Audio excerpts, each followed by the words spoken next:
Hey, we are here with Gamebound, a little series where we play one-shots and whatnot. And today we are, we have moved on from Blades in the Dark. Well, that's the the face of the episode. Right the there. thumbnail. That's the word. The thumbnail. Yeah. Thank you. But today we're gonna play a one-shot of Avatar Legends, the officially licensed Avatar role-playing game. Avatar: The Last Airbender, not Avatar Blue People. I mean, the fact that you even had to clarify know. means that you're in the wrong stream. Oh, really? Yeah. I was looking forward to playing the Halo knockoff. The Pocahontas knockoff. the The Halo Pocahontas knockoff. knockoff. The It's Hero's technically Journey not knockoff. because the people... Actually, Halo technically ripped off James Cameron, but Let's be real. Everyone rips off everyone else. Oh no, the first person in the chat says, I thought of that Avatar, LOL. Okay, well, I did need to clarify, apparently. Hey, look, for person in the chat, whoever you are, I just want to thank you for being here and not playing Tears of the Kingdom right now. Yeah. Because you would be jealous if they were? No. Really, they should be jealous because, I get to sit here in this call and hang out with you guys. Fair enough. Aww. But yeah, as you can see, I am not in my usual position, which means someone else is GMing today. Mr. Seth. Yeah, I'm excited. This is the third time that Seth has jammed for the stream. Basically, what this time I was just like, I'm too lazy to read the rules for this, Seth. You do it. To be fair, well, actually, no. The thing is, I thought I'd have more time during work. I thought it was gonna be a slow day and I could read it more. It wasn't, so very fun. All right, I'm excited. It's gonna be. That's why I say this is gonna be very much leaning on my improv skills. All good. So, I mean, maybe we can come back to it, right, and make it a 2-shot. And so even if we don't get super far or anything, this is not a long. Perfect. This can be done in a 1-shot. Is what I'm trying to say. Yeah. But point being is this might just be something messy at times. All good. So are we still have to make characters, but are we going to run through any of the other pregame stuff that it lists here? Let me give you the premise real quick. Yeah, so we are running the Vanishing Act. Okay. Premise. The legendary Flying Koi Carnival has recently set up shop within the middle ring of Ba Sing Se, delighting visitors with daring feats of bending and artistry. While attending the festival, Rose, the daughter of a prominent diplomat, went missing. The young woman disappeared at the carnival last night and hasn't been heard from since. Rose's mother, Lei, is distraught, wondering who could have taken her daughter and why. Was her disappearance connected to the carnival? Can our heroes find Rose before it's too late? All may not be what it seems under the majestic canvas tents of the Flying Koi. So that is our premise. And so from there, let's make some characters. Whoa. So just like everything of, I almost said Burning Wheel, but what is this called? Dang it. I just blanked on the name of this Avatar system. Legends. No. Powered by the Apocalypse. Oh, Powered by the Apocalypse. Yeah. Like everything in Powered by the Apocalypse. Wow, I knew the answer to that question. Yeah, playbooks. Yeah. So we start off with playbooks. So you will see in Roll20, I have set it up. You have the main ones, which are the core playbooks, and then there's some from Wang Shitong's library.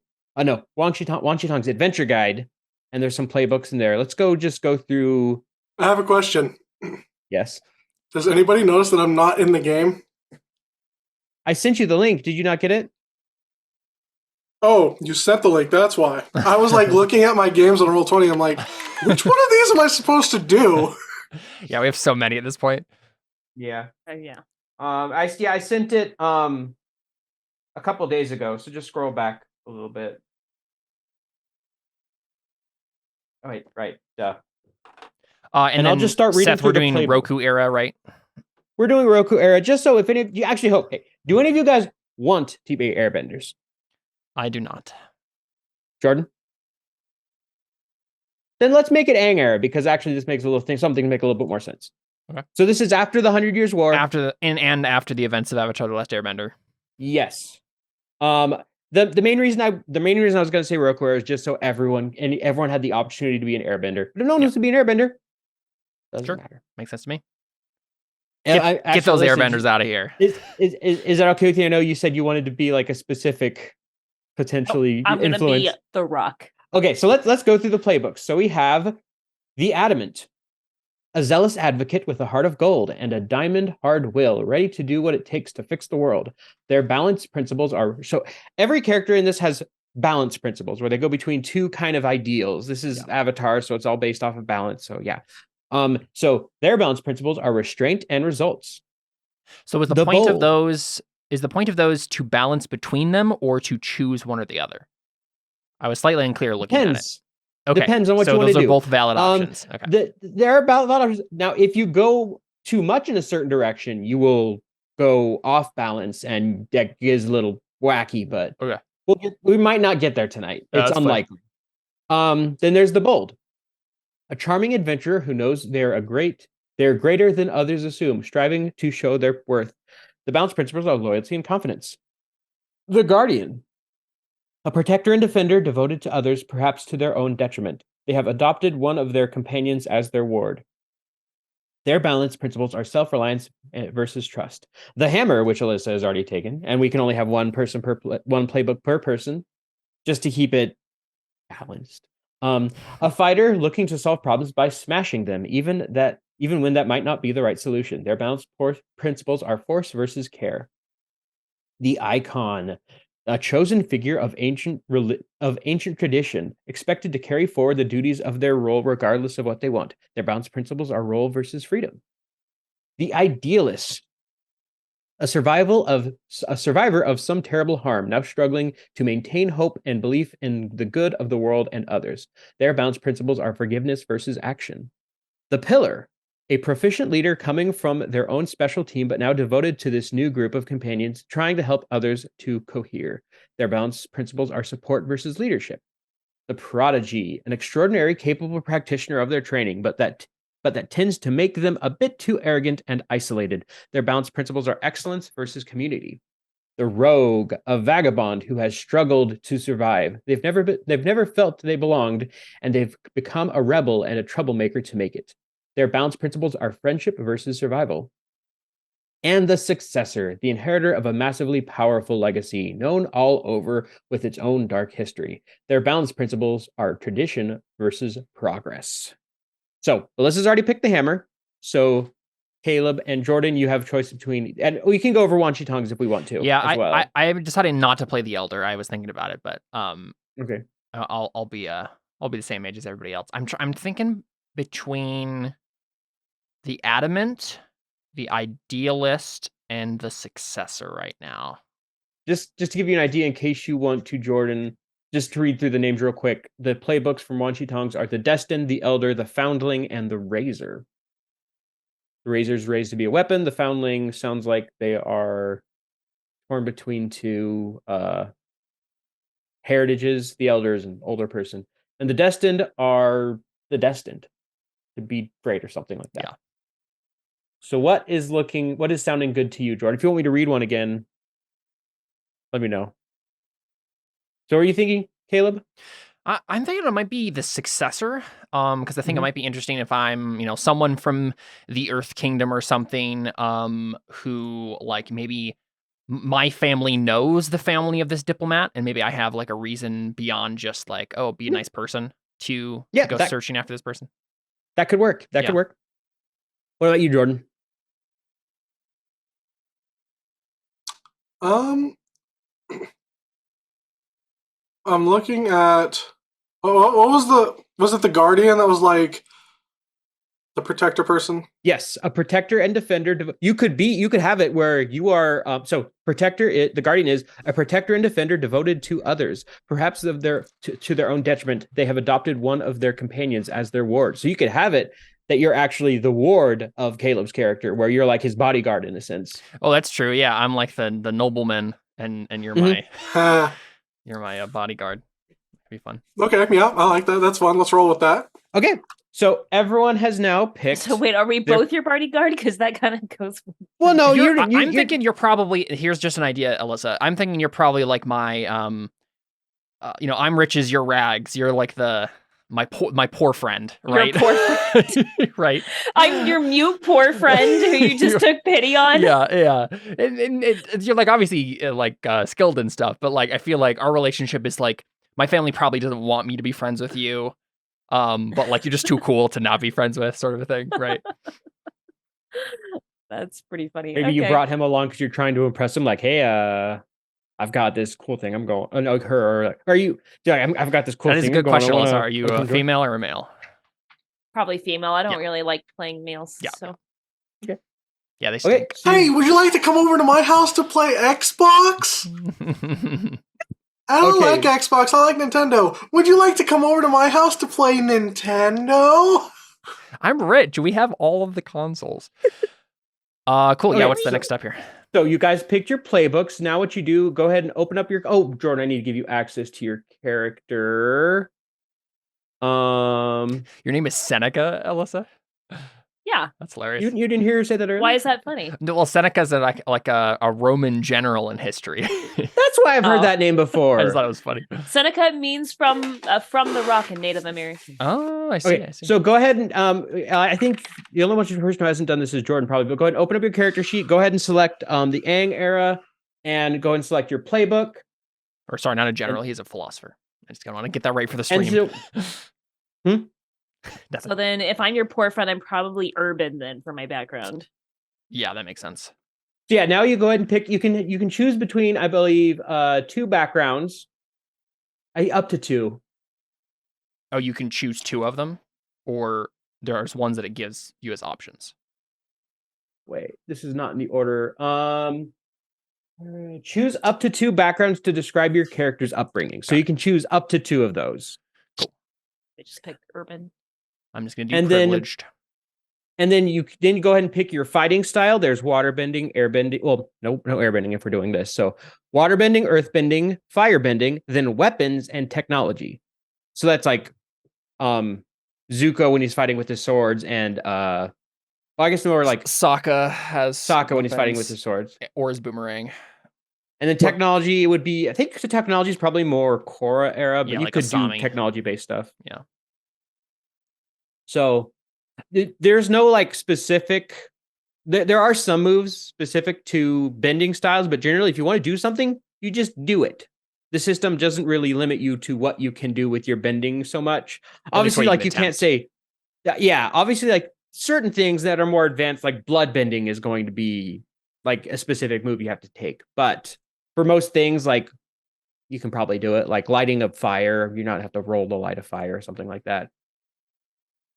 Okay, so has everyone picked their background? Yep. Oh, I should just pull up my test character I'd made to look at everything. And then also go ahead and pick your demeanor. I'm which quiet. is just what kind of demeanor you have.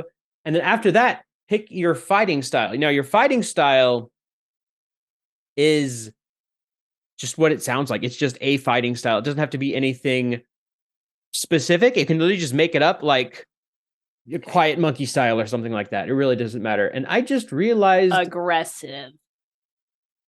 I just realized that the where'd they go? The techniques did not get uploaded. I thought I uploaded them earlier today, but they are not there in the Can you guys see techniques in the PDFs? No. Okay, let me upload the techniques real quick. I'm just gonna upload the main ones. Oops.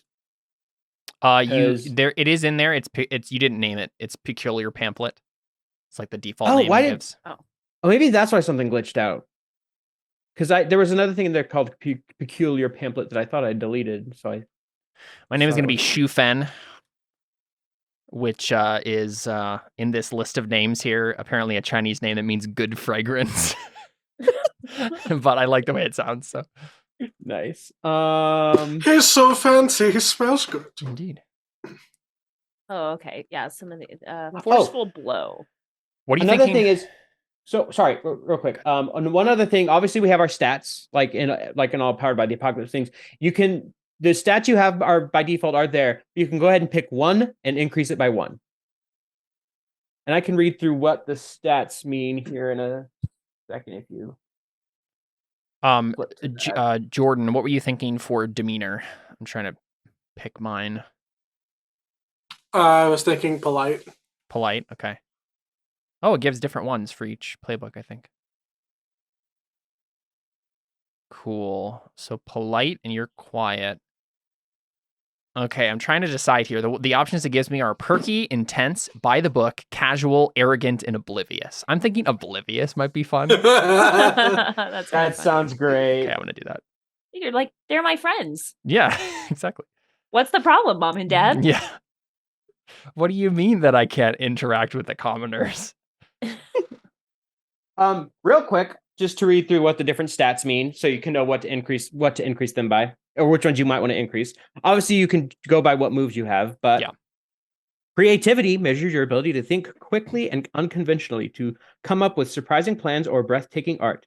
Avatar Aang, Satoru, and Asami Sato all have strong creativity. Focus measures your character's ability to perform difficult and precise tasks under pressure, to shut out distractions, and to work in patient, disciplined, and stubborn manner. Ranji, Princess Azula, and Tenzin all have strong focus. Harmony measures your character's social sensitivity, care, and empathy. Their attitude, -1 to harmony. And empathy, their attitude at taking into account the views and feelings of others and acting in honest and compassionate ways. Katara, Uncle Iroh, and Zahir all have strong harmony. Passion measures the intensity of your character's emotions and drive, and how good they are at listening to their feelings and turning them into decisive action. Mako, Prince Zuko, Avatar Korra all have passion. I don't know why that came out of my mouth. Yeah. Is there a limit to... That's not a rule of the internet. I want to explore. Generally, you can only get up to +2. 2 is the Certain max, moves can bring it up to +3. Sounds good. I want to increase my passion then to 2. Out of curiosity, what are all of your bending styles? I'm trying to decide. Jordan, what are you going to do? Are you going to do weapons since you're a bodyguard?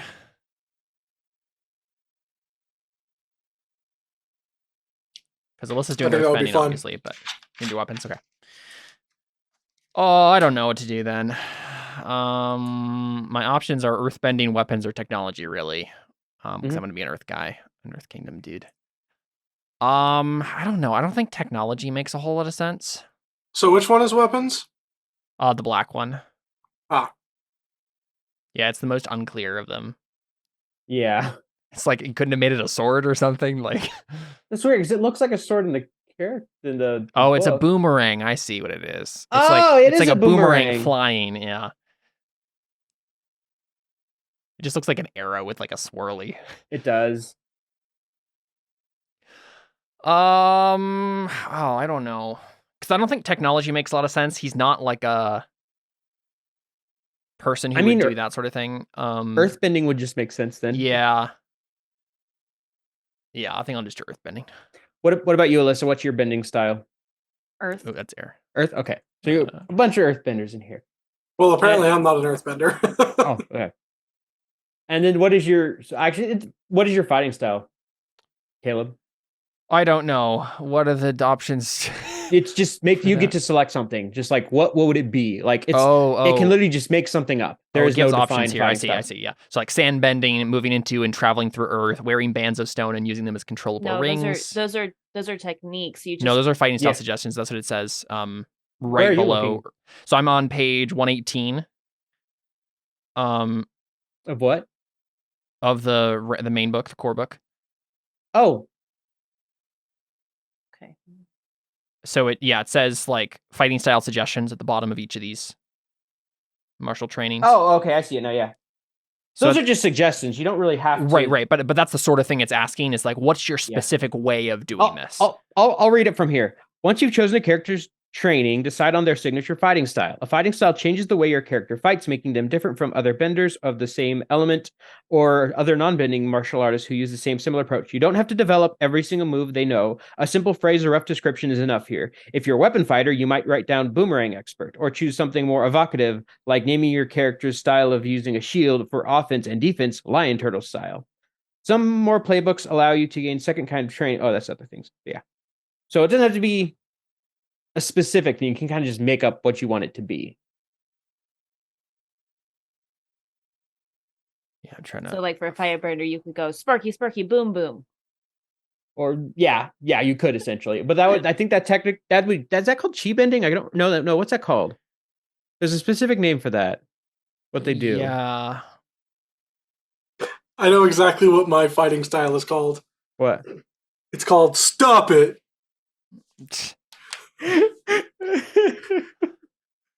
Oh, there. I was looking for where to list this. It's right under your demeanor. Okay. And after all that is done and you have your stats and everything, one last thing. If you want to, you can shift your balance one direction or the other. So if you want to be, let's look at who is Beerod? Oh, that's Jordan. So Jordan, if you wanted to move more to have your character be more towards self-reliance or more towards trust, you could click the little blue arrow by trust to make it him a more trustful person, or self-reliance if you want to make a self-reliant person. You don't have to. I would honestly, I feel like right now, since we're kind of getting more used to system, maybe not, but it's up to you. You do have the ability for certain things to roll with the balance trait. So if you wanted to roll something with trust, you could, which would give you a +1 as opposed to something else, something like that. So if you want to, you can. If you don't want to, that's fine. I'm going to push mine one step towards progress, I think. Yeah, I think I'm also going to move mine one step towards. What does this red dot mean as opposed to? That's where your current balance is. So it should be a +1. What does the blue outline then mean? The blue outline is your center, and the red is your current. So I should just move the red dot. I don't think so necessarily. I think it's shifting your balance. So I think shifting your balance is moving your center. So then I should keep the red dot at 0, or should I move them? Move them both. Move them both essentially, because you start the game balanced. Got it. And so your center is I at see. 1. My center is at 1. That is my balance point. I see. Yes, that is your current. Okay, that's your balance point. So if you wanted, so the example right now is if you wanted to roll for progress, you could have a +1 with that, with a call upon your training. Okay. Yeah, I think that makes sense for who my character is right now, right, as we've described him. So now, if you want to open up the one labeled, actually, let me edit this. This is called peculiar pamphlet. Edit it so it's called something that makes more sense. If you want to open the one called techniques, that will. Oh, actually, no. First, let's do this. So now, if you scroll down in your character sheet, you will see. Oops. Nope, that would not want to do that. You will see your... Okay, if you click on moves, you can see all your different moves you have. If you want to go ahead, you can go ahead and select 2 of those. In addition, you can also, like, for example, let's look on Caleb's character. Where did it go? Oh, he's right over here. Oh, my computer's being so slow. So you have your moves, and then Caleb also has a tainted past where he can select certain things about his character that I think... Yeah, so his says, like, you hail from a powerful, infamous lineage. Yeah, I have options to choose there. And so you have options to choose stuff. I'm also going to add, actually, because I realized one of these moves I get to choose a lot, like, interacts with backgrounds. I'm going to choose also urban as a background, just so I have more options to play with there.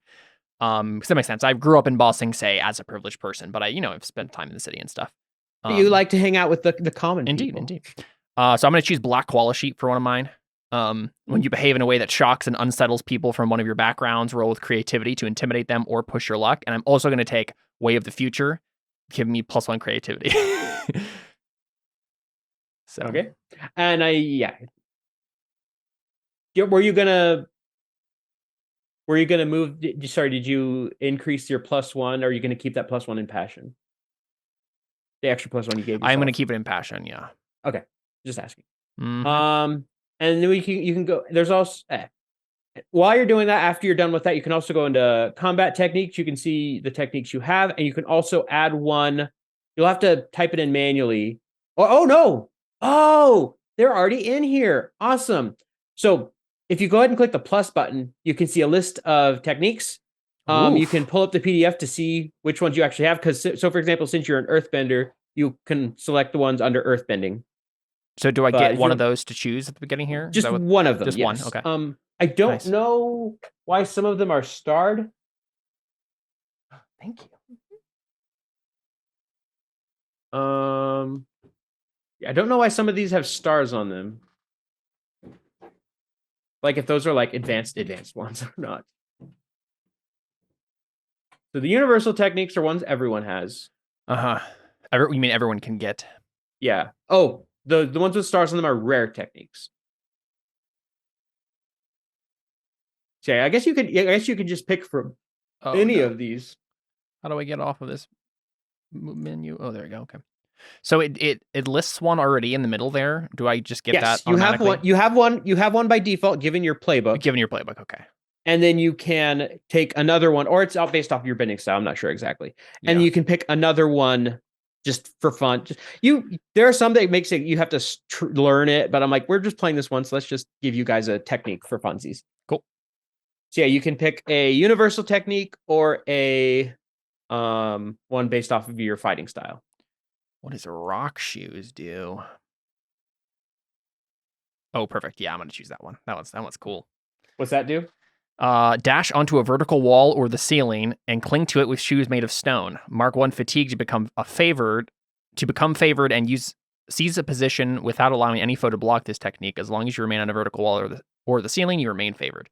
So my fighting style that I chose is like controlled movement. My main thing is just about like I'm usually like sliding around because I'm used to an urban environment, right, in the Earth Kingdom. So I'm like sliding around like on like plates of stone that I'm like shifting beneath my feet and just kind of controlling, being very controlled and careful about my movements. And favored is a condition that says you are buoyed by circumstance. Choose an additional basic or mastered technique in the next exchange, even on a miss. Nice. So it means essentially you can do two things in your next turn. Sure. That's actually nice. Yeah, so what are we picking? You're picking. So you have under all the stuff with balance and stats and conditions, you have your moves. You pick two of those. I did that. Then if you click combat techniques, you can choose one there as well. Okay. So if you click the plus button, it'll give you a list. You can pick something under universal techniques or something under your fighting style. Oh, sorry, I was on yours. No, that's right. I'm half tack. And also there's the thing that's by your moves that gives you like options of what you can do with your character. You can pick something there as well. So for my tainted past, I'm choosing high society for the domain, which is the source of my lineage's power, and state politics for the area in which they affect for an area in which they're now beginning to extend their reach. So, nobles who are now being involved in state politics, which is why I know the family that has the diplomat, or the daughter of the diplomat. So wait, I'm sorry. How many combat technique services? I'm sorry. You already have overwhelm, right. And now you can add one more. Okay. And you can pick it from the universal techniques or from earthbending. I believe those are the two options. Okay. Pull my test character again. I'm trying to decide. I get access to 2 resources from my family's extensive store. I chose servants or muscle as one of them, but I get another one. Should I choose introductions and connections or cold hard cash? Because my character is not good at like harmony, so maybe it makes more sense to just do cash. I will let the others choose, so I do not influence the campaign, the session, because both of those could influence it in different ways. Yeah, I have no idea. I'll go with cold hard cash. Okay. I prefer a warm liquid cash myself. Melt down your gold. Drink it like a smoothie. Die. Please clip that. Oh boy, it's gonna be great. I really liked the comedic timing on that. So yeah, I'll probably clip that. Like you need to clip it, and then at the end of it, just add like the intense boss music. The let me try that again. It's like RPG final boss. Yeah, exactly. Just playing like in the background underneath you. I need to get an editor for these clips so that I can do that sort of stuff. One-winged angel. Gallop powers! And after that, I believe that is everything in terms of character creation. We do have details. The details section, which has a bunch of things. Oh, right. I think like that is history mainly. and stuff. Oh, yes. Actually, this is important. The main thing I think on here that we want to do is the one thing we don't want to do for sure is connections. That we do want to do for sure. We want to for sure do connections history. I mean, there's some stuff in there that would be good. It's also just we do want to get in the game eventually. Yeah. And there's some stuff we could flesh out later potentially. Yeah, under details, you'll see connections, and this is mainly just how you are connected to other characters. For example, Jordan, this is where you will be setting Caleb as your ward, and so on and so forth. So we're going to go through these history questions, like with you asking us them, or should I just like start filling them in? Just fill them in. I don't want to spend too much time on character creation. Yeah, no, that's fine.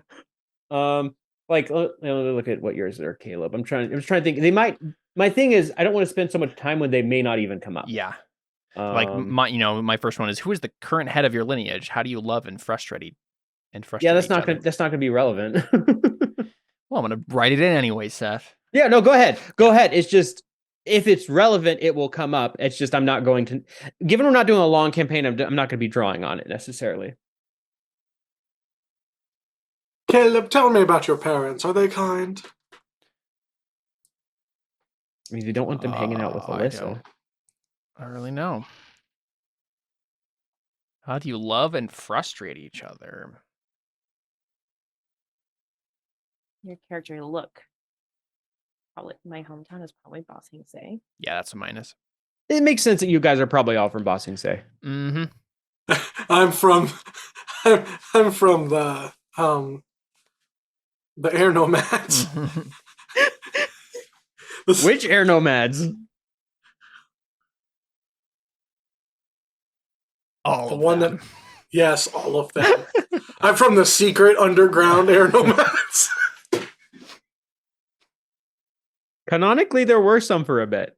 Lake Laogai is where all the Air Nomads were before the Daily kicked them out.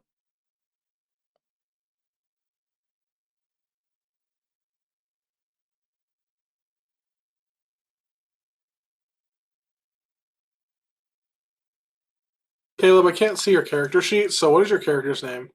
Shu Fen. Can you not see it in the compendium? Nope. Oh, did I not? Yeah, I can't see. Yeah, I think mine is visible to just us two instead of all players. Oh, for some reason. Don't know why it got. Oh, you know what? It was because I was rushing to try and get yours working again, yeah. And so I clicked at stuff and then didn't click at it. Need to make sure everyone else's is right.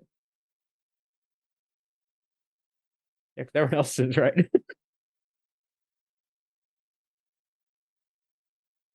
Yep, it was just yours that was broken, Caleb. Okay. I mean, do I need to answer like all these questions? No, not necessarily. If we want to just get to the game, we can get to the game. The history, the character, the connections, yes. Everything else, if you want to. So like yours, Alyssa, so and so has a way to solve problems with words instead of fists. It's really impressive. That you want to like put in. Yeah. But are any of us good at creativity? Or harmony? I'm good at creativity. I'm bad at harmony though. Everyone is bad at harmony. This is going to be interesting. Two of you are good at passion though. Yeah, I'm good at passion. You know what I'm going to do? I'm going to change my passion then to harmony. Just so I think my character would be a bit more rounded. I put my point in passion or in harmony. So I have a 0 instead of a -1. Now you're all a little rounded out. Yeah, I think I'm going to keep it like that though. I think my character wouldn't be completely bad at harmony the more I think about it.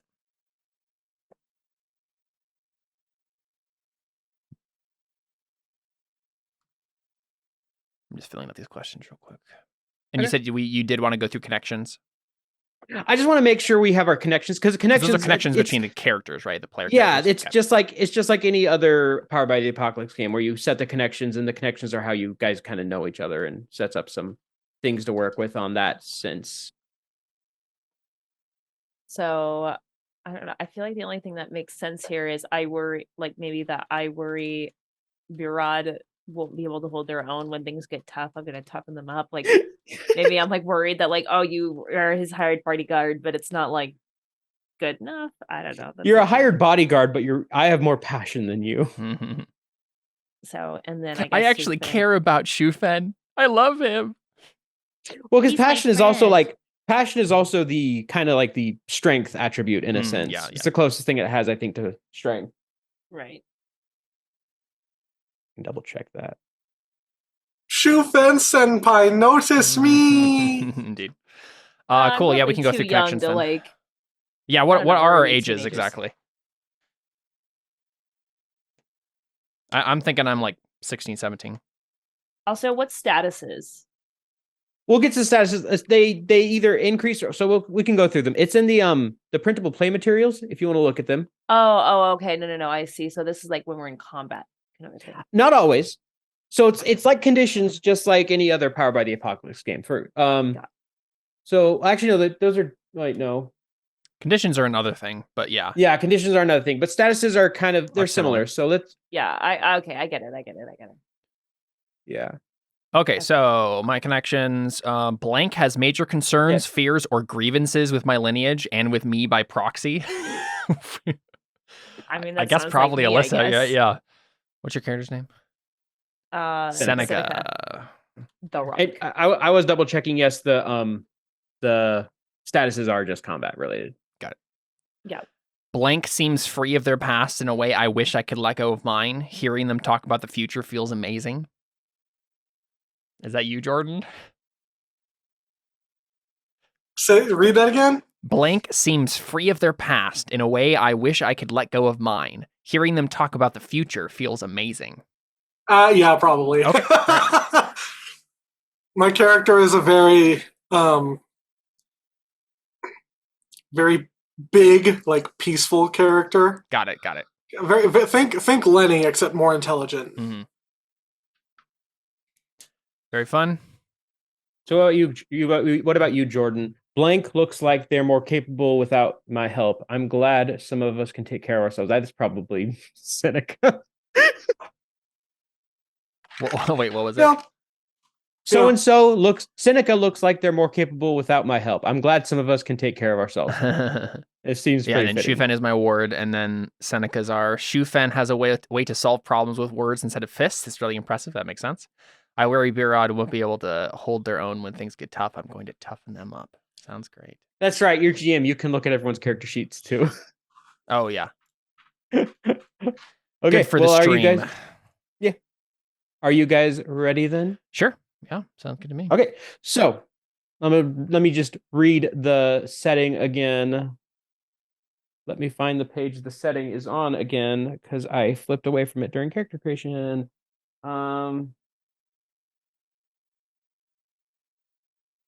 270-ish. So once again, the legendary Flying Koi Carnival has recently set up shop within the middle ring of Ba Sing Se, delighting visitors with daring feats of bending and artistry. While attending the festival, Rose, the daughter of a prominent diplomat, went missing. The young woman disappeared at the carnival last night and hasn't been heard from since. Rose's mother, Lei, is distraught, wondering who could have taken her daughter and why. Was her disappearance connected to the carnival? Can our heroes find Rose before it is too late? All may not be what it seems under the majestic canvas tents of the Flying Koi. So I guess my question is, where? Actually, let's have a small scene real quick because I need to introduce you to a character. So you work. How do you guys know each other? First of all, so actually you said, yeah, you're Caleb. You're a kind of rich socialite. Rich socialite with Birad as your kind of bodyguard. And how do you guys know Seneca? How does that tie in? Like, how do you guys hang out? Or I'm honestly imagining like Aladdin sort of a thing where like I went out into the city to like explore it and then just ended up running into Alyssa's character doing whatever she was doing as a commoner. And, I don't know if you were actually a thief or anything, but like whatever trouble you would have been getting up to, or something that my parents wouldn't want me to be doing at the very least, right? Okay. Does that make me the tiger?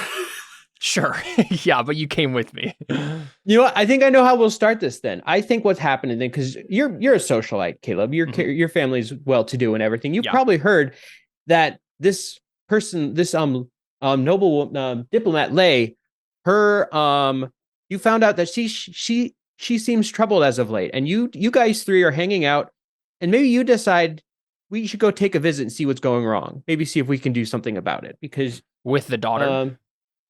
Yeah, or you don't quite know yet, probably, what exactly is happening, but you're wanting to help out. So like I witnessed something going on, like a conversation or something that she had with someone, and was like, I need to check up on her. Maybe you heard your parents talking about how she wasn't doing so well. Something happened, but they're being kind of hush and coy about it around you, trying not to get you involved in it. And probably what happens is that later that day you're hanging out with your friends, and you're like, we should go see what's happening, or something like that. Yeah, sounds good to me. What was her name again? Lay. And her daughter's name is Rose. Oh, the daughter's. That's what I was asking. Yeah. Is Rose. Okay. Cool. You probably don't know it's with the daughter yet, though.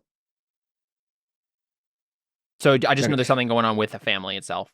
With the family. Yeah. Specifically, I probably think the daughter is cute, which is my main excuse for going and checking this out. Okay. Do you guys want to play out this, or you just want to show up at their house? I guess my question. Oh yeah, do I need to like convince you guys to go check this out? I don't think so. Yeah, we can just... But I mean, you don't have to convince me. I'm literally supposed to follow you. Yeah, we can just show up. Okay. So you show up at the, what's it called? Excuse me, I've not memorized every single name in here.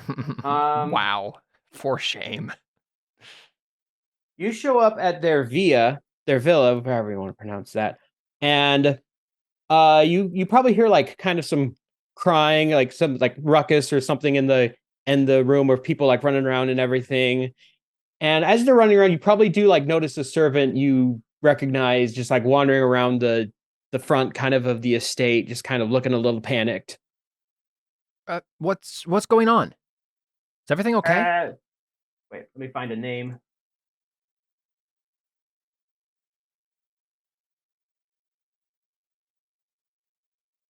No, wait.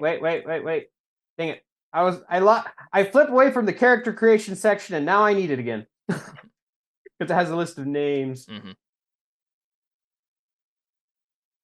If I can't find it soon enough, I'm just pulling something out of my butt. Bo. We'll go with Bo. Friend, he is married to a lady named Bay. So you see Bo running around. He's kind of like,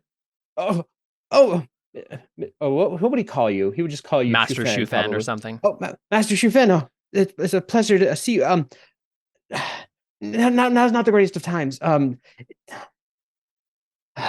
Well, I just came here to talk to Rose, just to make sure everything was fine. And you just see kind of like the blood drain from his face, and he's like, that won't be possible right now. Why? What's going on? And you can hear probably at some point you hear like just like you probably hear Lay just like seeming just inconsolable in the house. I like glance back at the other two of my friends and like,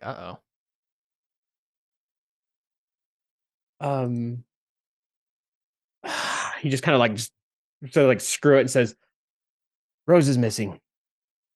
We don't know where she went. Yes. She couldn't have run off. Could she? No, she wouldn't do that. No, she wouldn't, and that's the problem. I stab Bo because I think he's lying. And suddenly it's not Avatar anymore. Welcome to Blades in the Dark Part 2!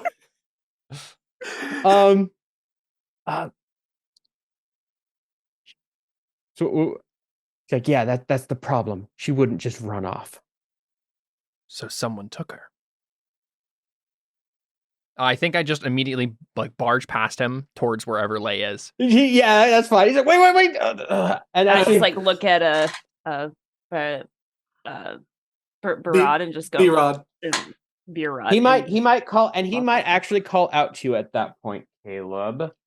And he's going to say, that's not the right thing to do. And he's going to do something that I'm trying to pull up. There it is. He is going to call you. He is going to call you out to shift your balance away from center towards. He is going to try and call you out to live towards tradition. Ah, yes, of course. There's etiquette to be followed. Yes, exactly. He's like, you can't be just barging in. Yeah. So you're going to resist shifting your balance. So, or is it deny a call out? Actually both could work potentially. Yeah, okay, it's going to be denying a call out because he's not trying to shift your balance. Oh, actually. So is that one? It's not one of my principles, is it? What are my principles? He's going to call you out on your principle of tradition.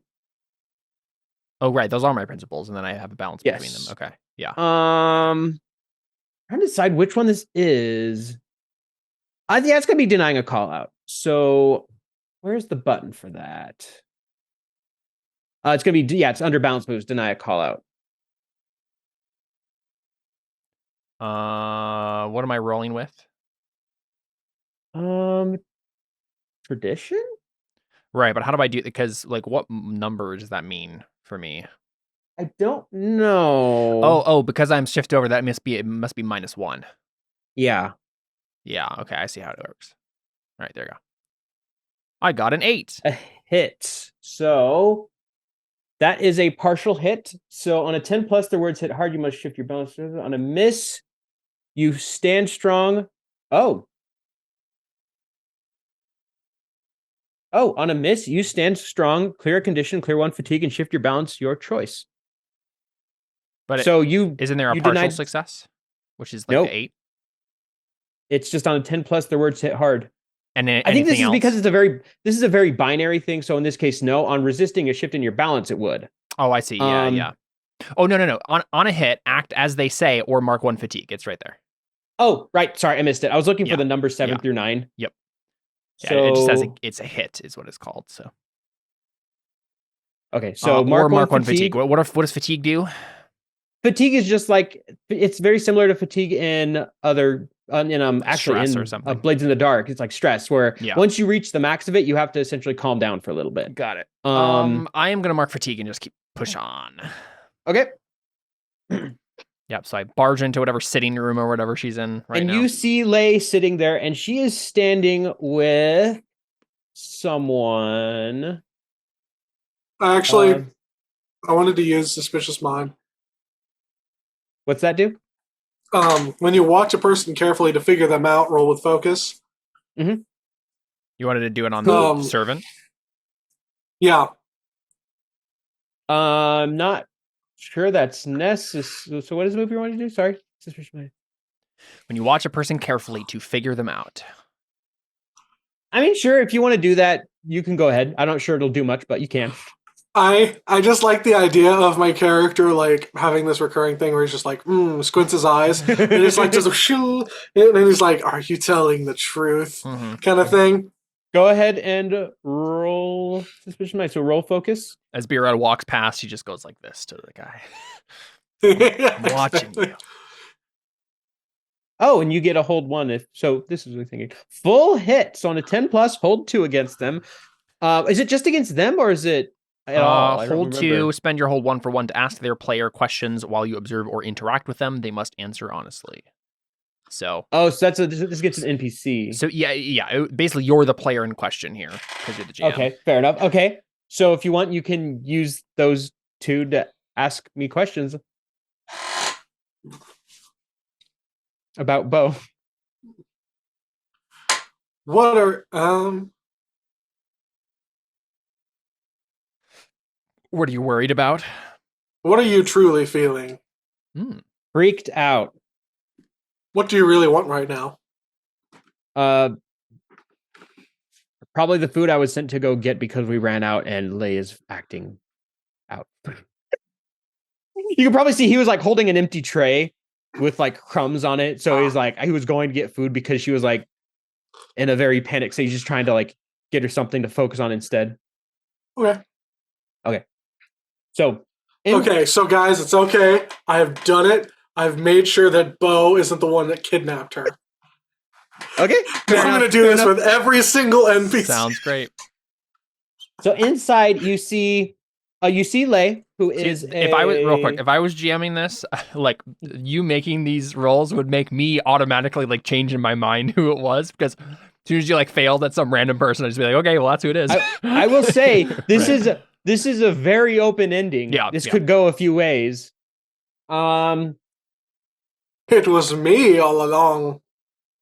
So you see Lay. She is a wealthy earthbending diplomat, and she's standing next to someone dressed in all black, not like mourning black, but like very just official like garb. Probably like has black with some green accents on it to show she is Earth Kingdom.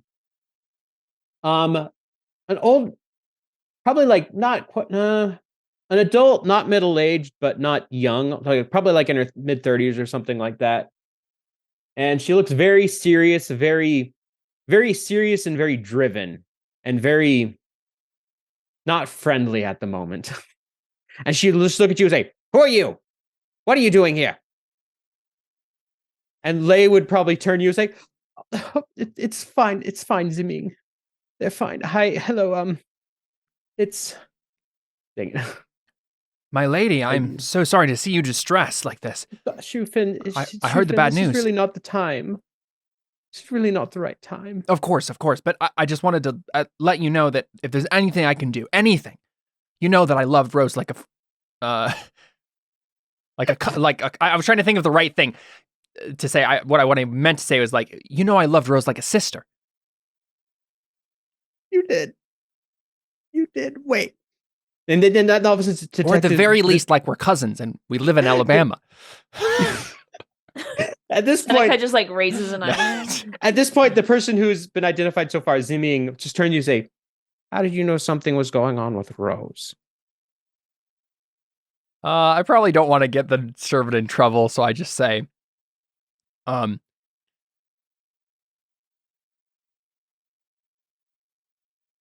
I just came Seneca told me. I don't know how you'd know, right? Like, no, it's a joke because I can't. Yeah. I probably just say, well, your parents were talking about something. Yeah. I'll just say, my father was talking about something. I just wanted to check in and make sure everything was okay. And I heard Rose's name was mentioned, and she's gone. Mm-hmm. Then the person goes, the person like who's like leaning down towards you and just stands up straight, goes, "Yes, she is." I'm sorry, I don't believe we've had the pleasure. Detective Ziming, I have been assigned to this case to find what happened to Rose. Last we heard, she went missing at the... Give me a second, I forgot the name of it already. The Flying Koi Carnival that's spotted up in town recently. Had a lot of things been going on since the Flying Koi Carnival has been going on, and this is just the latest of chaos that I've been dealing with. I knew I should have snuck out. What? You say you knew this, Rose? Yes, we've we're good friends. Well, then perhaps you can figure out where she went. I would love to be of assistance if I can. All we know is she went to the Flying Koi Carnival last night. We haven't heard anything since. So I'm like nodding slowly, and I say, well, I'll be sure to let you know if I find out anything. Good. Now leave. You can go wherever you want, just can't be here.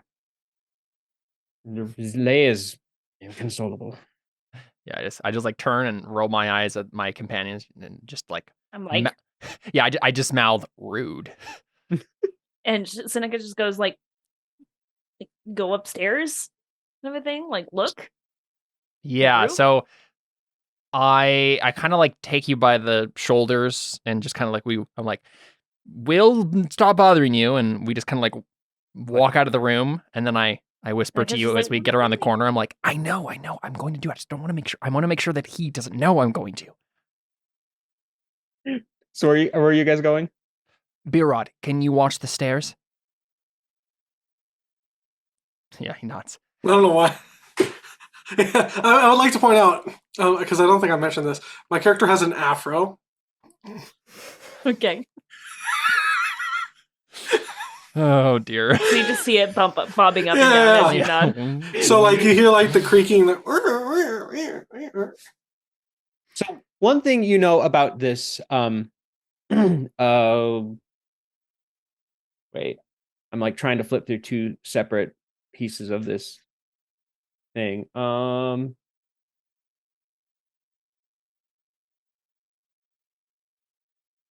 to remember what her dad is. Oh yeah. So you know that Lei is a diplomat, and her husband, who is not given a name in this, is a former Fire Nation. Oh, no, wait, where'd it go?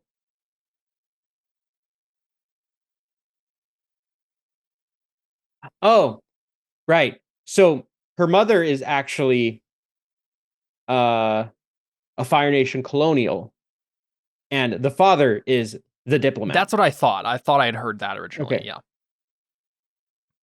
That makes sense. What this says Rose's mother is a wealthy diplomat, but then this says that right below it says Rose, the daughter of a Fire Nation colonial mother and an Earth Kingdom diplomat father. So I guess maybe they're both diplomats, and they just like maybe they're both diplomats while being diplomats. But you know that she is of Fire Nation and of Earth Kingdom.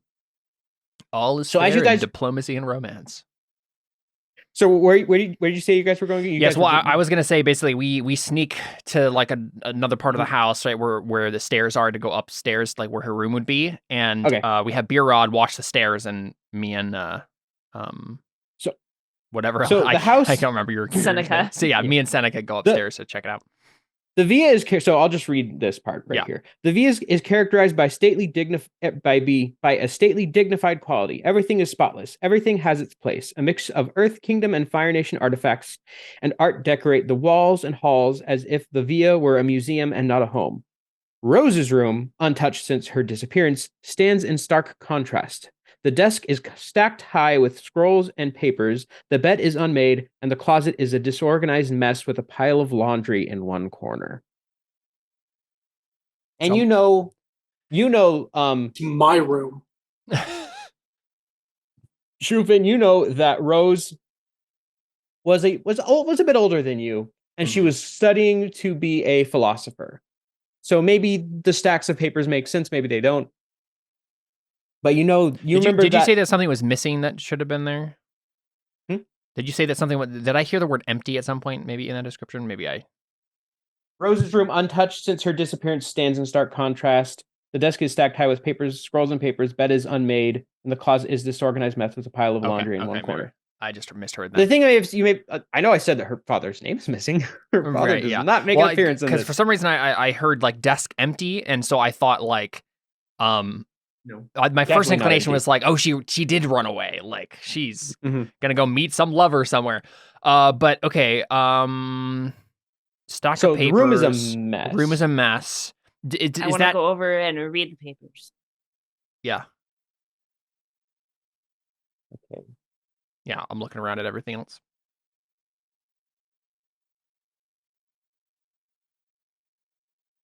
Let's see. Let's think of what you guys would find here. Seneca, as you're looking around, you find papers. A lot of them looks like philosophical stuff, things referencing for everything from airbending to waterbending, maybe some stuff like recent stuff on the White Lotus since it's become a little bit more out in the open recently. And on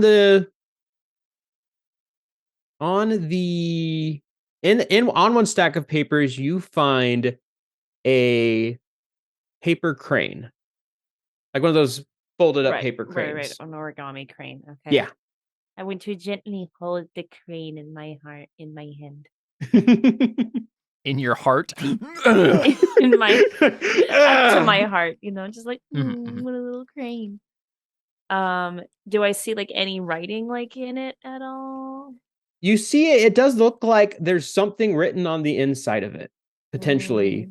But you'd have to unfold it to see it. Yeah, I was gonna say it might just be I just go over this. to I just go over to you and I gently hand you the crane. Okay. Yeah. I unfold it. I just like hold it. I just like do this. Point at it, yeah. You unfold it. I'm going to say, let's see. I'm just trying to think. Something. I had the basic idea of how things go about. I'm just trying to decide which direction I want to go because it gives a few options of what actually happened. I'm gonna say you find a love letter. Yeah, I knew it. But it doesn't have a name. It's like a secret admirer. It doesn't have a name to who it's from or who it's to. Yeah. Can I make some sort of roll to like recognize her handwriting? Compare the handwriting, yeah. Let's see. I could say you could roll with focus. Actually, let's roll to. I think that's rolling to assess the situation potentially. That makes sense. So let's pull that up. Creativity and ask questions. Yeah, that makes sense. Yeah. Okay. All right. Here we go. I got a miss. That is a miss. No. I'm gonna say you were probably just like heartbroken, like this isn't to me. Yeah. That you can't really tell because you're just like so like just frustrated with the fact of what it is. So I think probably what I do right is like I don't even like give Seneca a chance to look at it either. I just like get frustrated, crumple it up, and throw it out the window. I want to try to comfort you. That is a thing. Guide and comfort. Roll to guide and comfort. I suck at harmony, but I want to try. Oh wait, hold on. How do I do this? Roll with just harmony. click the name. Okay. Well, you can just click the name of the move. Yeah. Oh no! I pat you on the back way too hard. That's exactly it. You just like slap him on the back. Ugh. Yeah. Yeah. So I'm just like, this is useless. We're not gonna find anything here. Let's just go check out the festival. Okay. So you guys make it down to the city square. So you guys are in the middle ring of Ba Sing Se. I don't know if I mentioned that or not. Sprawling across 9 square city blocks in Ba Sing Se's middle ring, the Flying Koi Carnival feels like stepping into a completely different city. One that is lively and thriving aglow well into the night. Jewel-toned tints in every imaginable pattern, from paisley to polka dot to plum blossom, fill the circus with guests and cartwheeling, fire-breathing, stilt-walking performers, pack the alleys between. An aromatic swirl of sugary candy and bean cakes permeates the air, tinged with savory burnt notes from rows of meat smokers. Chaotic checkerboard of food stalls, carnival games, and tents filled with oddities and attractions surrounds the massive big top tent. The site of each evening's feature show. Along the back edge of the carnival, furthest from the entrance, is a neighborhood of darkened tents where the performers and ringmaster live. I mean, yeah, I guess we just like search around, but I don't know if there's anywhere in particular we'd go to first. So, okay, I don't know. As you guys, do we know like the last place she was seen at the carnival? Just that she was at the carnival. Yeah. You could potentially ask around. Yeah, we should ask like some of like the vendors or something if they saw her. That makes sense. Or even some of the other nobles. Is your computer on fire, Alyssa? Because I see smoke. No, I have burning incense. No. And I did not think the smoke was going to come this way. It's been going the other way for like the last 10 minutes. I just saw smoke coming and had to comment. I just thought Ryan stepped into the room. Actually, that's just me. I'm just, getting really heated about this. I thought you were an earthbender. You're fuming. I know. Yeah. No, her character's an earthbender. Alyssa's actually a bender. Yeah. Actually a firebender. Cool. Yeah, that makes sense. I'm a fender bender. Actually, I'm an Epiphone bender, but Okay, so you guys go around, you talk to some people. Some people sound like they may have noticed her. Some people don't know who you're talking about. And as you are talking, a group of like wandering performers, like all of a sudden you hear like kind of like they're like, woo, yeah, like of just different carnival performers go around. Yes. The language and of performers. Ooh, yes, exactly. Yeah. I'm just I know. You know what I mean? Like the sound you make like of people just kind of just going around, you know, they have people who are juggling, they have people who are doing like fire stuff and everything, and they're kind of going around. There's kind of like walking down the street and kind of like in a big line, like probably a couple feet deep. And as they're going, they kind of start coming up to people. They're kind of just, they're not really caring as to who is in their way. They're just kind of like walking around and every which way, bumping into people and whatnot. And as they get up to you, they start bumping it. They bump into you as well and go by. And let me see real quick. No, I'm just gonna say that probably what happens is Shufin, you're somewhat in a bit of the higher society, so you're perfectly fine hanging around. You're fine hanging around. You're from the higher society, but you're fine hanging out with the commoners. But at the same time, you know to be careful. So I think probably what happens is as these people walk by, you know, they're kind of bumping in, you know, just the chaotic performers, you know, acting, just be having fun, bumping into people. But as they walk past you, you notice as they're a few feet away, your coin purse is missing. I ignore it. I think I just, well, you notice what is missing? My coin purse. As after the performers have like walked by and have gone past, he notices his coin purse is missing. So I think my first instinct is just to ignore it. Really, I'm like, that's not important. But I think about it for a second, and I'm like, wait a second. If there are criminals here and there are performers, that, you know, they might also be kidnappers, not just thieves. So yeah, maybe they're holding her for a ransom and they just haven't written the note yet. You know, roll to assess the situation. Actually, I think you know enough to get by. I was just gonna say, I don't think I'm assessing anything. I think I'm turning on them and shouting very loudly, like, criminals, thieves, ne'er-do-wells, that sort of thing, right? I think I just turn around and I just say, you stole my coin purse. What else have you been doing at this festival? And probably what happens as you say you see someone. You see one of the actually no wait which one is this? I'm making sure you're calling out the right person.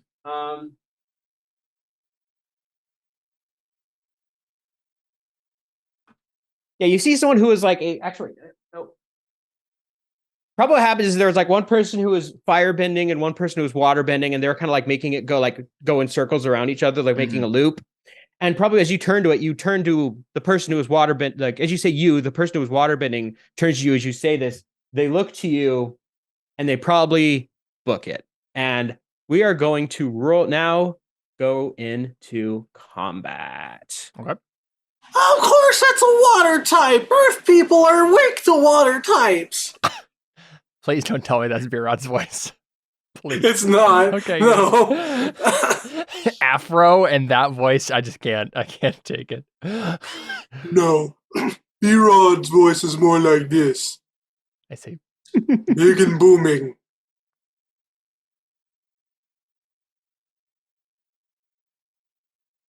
Okay, so we'll have it so you guys are each going against one person. So the one main person who is like waterbending runs away, and then a couple other people kind of get in your face, so it looks like he can escape. Can I actually do one of my moves? We will get there. So so we'll move now into combat. So what you guys do, let me find the thing. So you choose between defend and maneuver, advance and attack, and then evade and observe. And so what happens is each player and each NPC picks a technique from one of those things, And then we'll go in order of defend and maneuver, advance and attack, and evade and observe. So you guys pick yours, and I will pick mine. Let's see. What is pressure? I cannot actually make NPCs in this, so I have to write things down manually. Yeah, I'm gonna do pressure. Advance and attack. Right, I'm just gonna be like, stop in the name of the law. Stop in the name of my wallet. Yeah, I mean, and I'm a forceful person. I'm definitely gonna attack for sure. Now realize, remember, you are in like the middle of a crowded street, but if you did just yell that, people might not care. But I wanted to do one of my moves because it says, what move is yours? So stand and fight. When you provoke an NPC opponent into attacking you, roll with passion. Oh, sorry. Okay, I thought you meant combat technique. So you can go ahead and roll with passion to make it so he doesn't run. Yeah, want him to like come at me, bro. I see there is commit under evade and observe. Okay, that's a hit. So he needs to come at me. He's coming at me specifically. Sounds good. Oh, and is this you're doing this towards the waterbender who's leaving? Yeah, whoever you're shouting at, I guess. Yeah. I mean, I was kind of shouting at both of them because I didn't know who actually took it, but that person's the one who ran. I don't know if we got a gender yet, but yeah, that's fine. It was a male. I obviously can't yell coward or anything like that, but I probably chuck a rock like right by like their head, so that way I just know like, hey, like you better like fight me, or like because running ain't gonna like. Yeah, you like give them the up nod, like come on, come fight, come on, son. come on. Sorry, since I don't have like NPC sheets in this, I have to like look up their moves manually. So the person you whipped at is a male. He's a guy.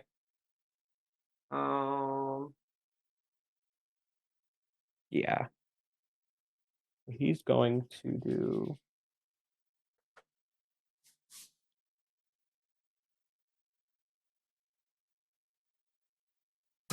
These guys are going to.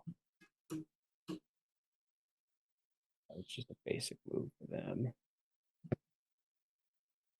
So we're each choosing one of these, or each choosing one of these things, and then going in that order: defend and maneuver, advance and attack, evade and reserve. Okay.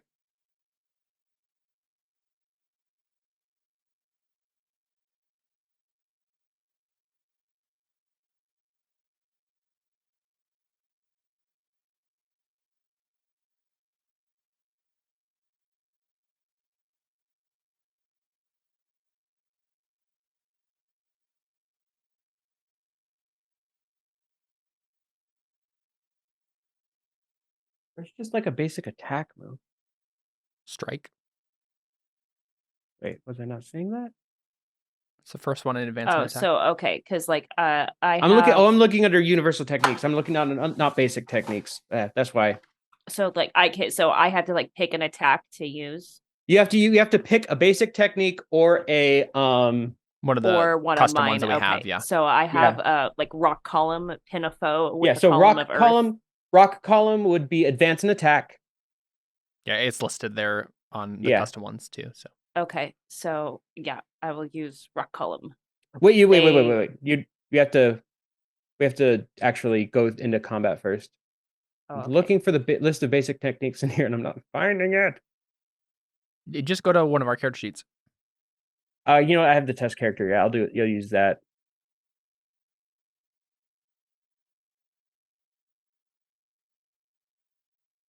I would like to use commit under evade and observe, and I'd like to commit tax fraud. I mean murder. I mean to my loved one. I mean so many different ways it can be taken. Yeah, Okay, so first is actually no. I knew you were going to make a joke about that earlier, Jordan, and then we were talking about something else, and I was like, I'm waiting for it. I'm waiting. I forgot about it for a second too because I got distracted with other things, and then I scrolled back down. I'm like, oh, commit. I committed to the joke. You did indeed. But in theory, we are each picking one of these, and then we're running through an order. Yes. I'm just gonna both do this. Okay, so first we have defend and maneuver. So who? I guess first we reveal what people are doing. So who's doing defend and maneuver? I don't know if anyone is. I think we're all. Okay, well, Jordan, what did you actually pick? I will defend and maneuver. I'm going to use which one of those? Okay, question. I can use my special. Yeah, your middle, the one there in the middle there. First, we reveal who's doing what, and then we go through it. Right. So, how many times am I able to do the things in the middle? As much as I want. As much as you want. Okay. Unless it says otherwise, or you are out of or if it causes you to take fatigue. So let's find. So you're. You have disarm and divert. Those are both good ones. Yeah, so you could do that. So are you also doing a defend and maneuver, Jordan? I am, yes. Which one are you gonna do? I'm gonna divert. Well, let's first. So now, who's doing advance and attack? So we're just picking the category first. We're just saying who's doing what first, and then we actually go through it, so people don't like change what they're doing or something like that. Oh, I see. Yeah, because of things happen. So two of the other people are going to advance and attack. Are you Alyssa and Caleb? Are you going to advance? Yeah, and we're attack? both advancing and attacking. Yeah, I'm doing pressure. At least that was my plan. Okay, well, this all happens at the same time, so it doesn't really matter. So the one guy, since you called him out, he is going to. Why did I close that? He is going to water whip you, Alyssa. Okay. Doesn't defend and maneuver happen first? Yes, but that is defend and maneuver, I believe. Actually, let me double check. I see. I thought Watch me whip, then run away. I thought you just said that they were both advancing and attacking. No. The other two. There's three of them. The three of them that engaged in combat. So we have a waterbender, a firebender, and a who? Just some other random. Probably an earthbender. We'll just go earthbender. Okay. Pull up water whip because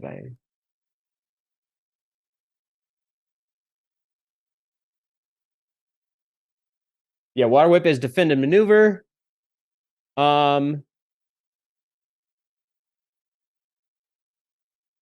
So water whip. Lash out with a tendril of water. Mark fatigue to inflict a condition or 2 fatigue. Target's choice. Sorry, what were I can mark 2 fatigue or do what? It just says mark fatigue to inflict a condition or 2 fatigue. Target's choice. So you can choose to either take a condition or take 2 fatigue. Right, I understand. Like stunned, trapped, impaired, or doomed. Yeah. Like one of the statuses. Or no, conditions. Condition. Okay, no. Conditions are like afraid, angry, guilt. Sure, I'll take 1 fatigue and take guilty because No, he takes a fatigue and you take a condition. Oh, okay. I see. So he's either spending fatigue to like give you a condition, or you're just getting fatigue. Does she get to choose which condition she gets? Yeah. Yeah. Okay. So sounds like it anyway. I feel like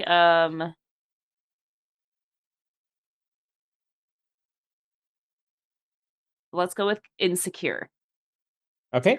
I'll take the insecure. You are now condition. insecure. And he marks a fatigue. Oh, relatable. Beerod. I divert.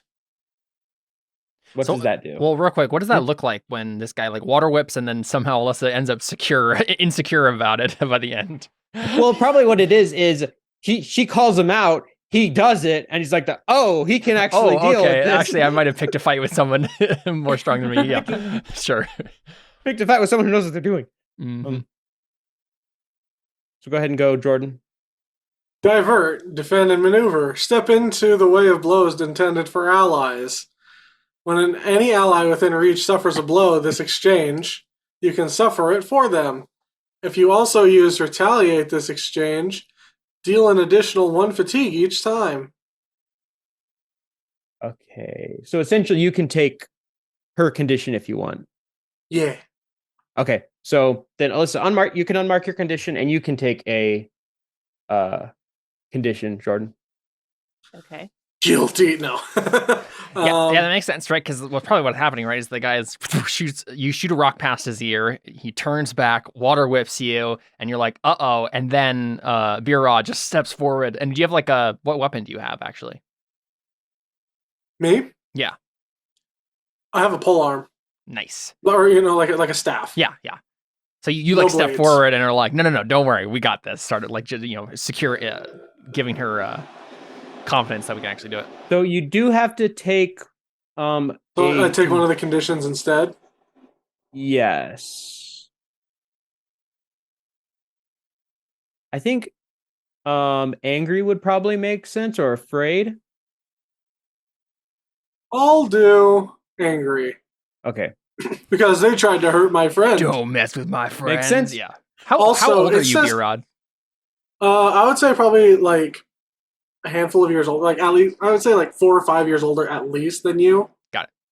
But not like much older. So like old early enough 20s. that yeah. I'm like 16, 17. Yeah, like early 20s. So it also says if you also use retaliate this exchange. There are situations that let you move twice essentially in one turn. I see. Okay. So if you had been able to move twice, you could have done. It's a good combo. Inflicted. Yeah. Okay. Right, because you're like, no, I take the hits and I'm retaliating. Right. I just realized I can use my test character to put all of these moves in it. Oh my gosh, that's like a paladin that it's like a tiefling paladin. Yeah. Oh yeah. Let me take the hits for you, and then let me burn them. Yeah, exactly. Yep. Oh, actually, there's only one. I just realized this one thing is plural. It says the Flying Koi performers, so it only counts as actually one thing. Okay, well, they're probably going to shoot the firebender's probably going to shoot fire at Shufen. We'll make it you, Caleb, because you're the one who called him out. Makes sense. So he's going to strike. All right, force them to mark 2 fatigue, marking condition, or shift their balance away from center. Their choice. I'll just go ahead and mark some fatigue. I got plenty to spend right now. So I'm just like, earthbending left and right, just trying to dodge his blows and just getting tired as a result. Mm-hmm. Okay, Alyssa. Okay, I am doing my rock column. Pin a foe with a column of earth. Inflict impaired on a single combatant. Okay. Want to just put that in the chat? It is in chat. It's right above. Oh, right there. Okay. Yours. They are already trapped. Inflict. Oh, okay, and it just scales up. Yeah, as we go. Mark impaired. Let's read again what impaired does. Pretty sure it doesn't mean they're drunk. Impaired. You are slowed or off balance. Mark 1 fatigue or take -2 to all physical actions. I think they will take 1 fatigue. Okay, and Caleb. Yeah, so I'm doing pressure, impress, or intimidate a foe. Choose an approach. Your foe cannot choose to use that approach in the next exchange. Okay, what do you want them to not use? That's a good question. So it's one of the techniques here. Defend and they can either defend and maneuver, dance and attack, and evade or reserve are the options. Yeah. Okay, I will choose. They can't advance and attack next time. So I probably am just like. I'm dodging really well, right? The moves and like looking confident, and I'm just like, friend, this is a fight you're not gonna win. Okay. That is the turn order. Let's start again then. So everyone now once again picks what they would like to do. secretly. Oh, sorry. I did not mean to click that. That's fine. Yeah, so were we supposed to roll for any of those? Yeah.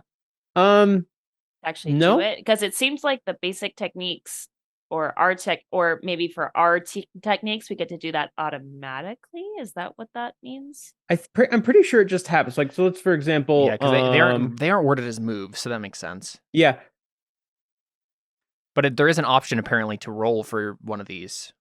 So I don't know. Which one? Like she just clicked advance and attack and it rolled. Right. Oh, I don't know what that means exactly. So you click on one of the techniques and it just shows the description, but you click on that and it rolls. Clear and attack it. Yeah, I'm not sure. I think I'm pretty sure it just happens. That's why I'm wondering if like we roll and then if we get a hit, then it happens. Right? I don't think. Let me double check. Because it feels kind of weird that we're just like doing it. Like, that might be how it works. I don't know. Everyone's like, where's the AC? I don't understand why there's no AC. Everybody just said, what is this, Mortal Kombat? Let me double check, but I'm pretty sure you might just do it. Combat Exchange 147. Yeah, I'm looking it up myself. Exchanges in combat.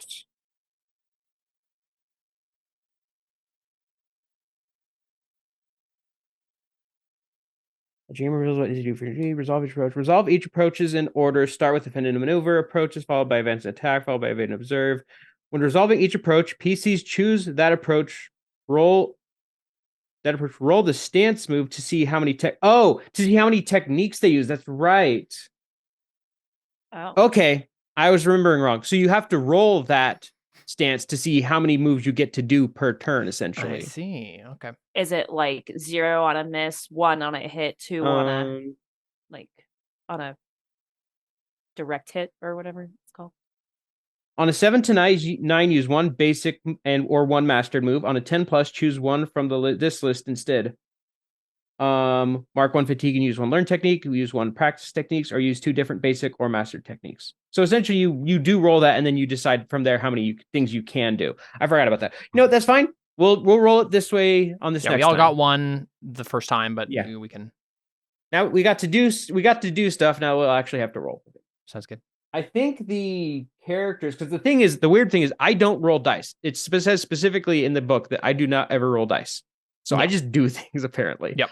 Yeah, you make moves and your moves just happen instead of rolling. So everyone pick their approach again.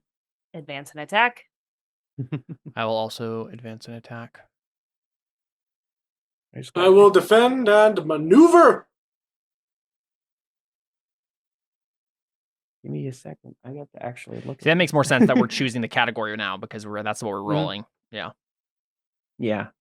Oh, I'm looking at the wrong person. That's why. So you made it so he can't advance and attack. Oh, hey. There are different levels for these techniques. Yes. What is I think you all started just learned for this? I think it automatically has you start with it being mastered, but I don't remember. It's also just more fun if you start with just 2 things that are mastered. Sounds good. Yeah. Yeah. Yeah, because it's showing the options here, right? Like a 7 to 9, you can use 1 basic or master technique. On a 10+, choose from one from this list instead. And since this is going to be a one shot, just 2 mastered ones feels fine. Yeah. Okay, so we'll start from the top. Who's defending and maneuvering? Okay, it's the same as before then. Okay, well, the one guy is going to use flow as water. Use a jet of water to propel you smoothly around obstacles. Mark 1 fatigue and move to a location. If you engage with or disengage from a foe, they are impaired. So I guess they're engaged with you. So yeah, what he's going to do is you kind of trapped him in this rock. Or is that what you did? Is that exactly how that works? Yeah. I am not married.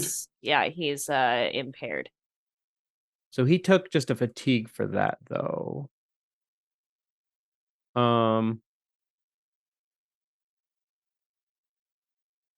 You double check that. Impaired. Off balance. Yeah, so he took a fatigue with that, and he's going to essentially, as you pin him with this, he's just going to blast out a burst of water to kind of just push himself away from you. And now he's going to mark you with impaired. And so as impaired, you can either take -2 to all physical or take 1 fatigue. I'll take 1 fatigue. Okay. And he's going to essentially move out just a couple feet. Jordan, be your odd. Okay, so I roll a thing. I roll the defending maneuver. It's a 9. So you get to use 10, 1 right? basic Does or he have a 1 -1 on anything? You got a 10. Huh? Oh, sorry. I was looking at sorry. I had to scroll down, so I was seeing Alyssa's 9 from earlier. So you have 10. So you get to use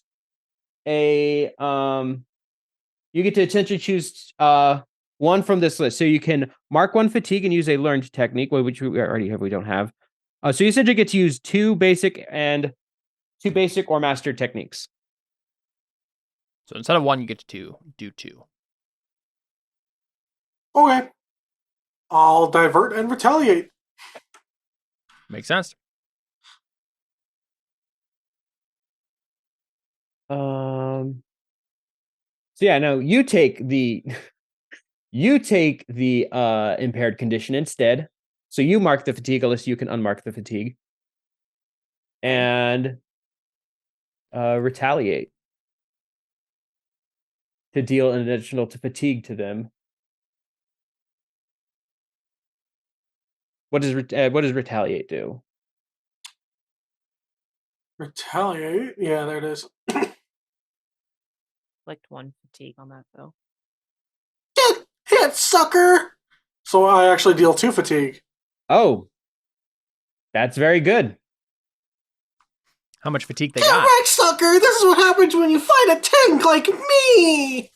Well, the firebenders are going to... The firebender guy's going to go now. He's going to...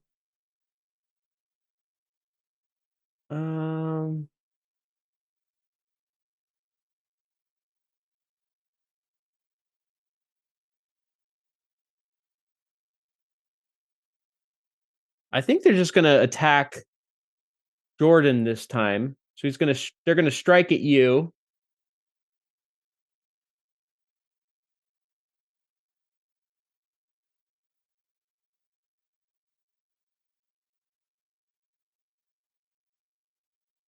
Oh, which means they're going to take a fatigue. Yes.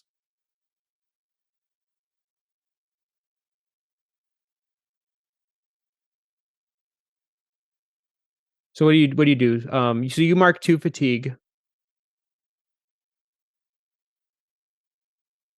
Mark 2 fatigue, mark a condition, or shift their balance. So...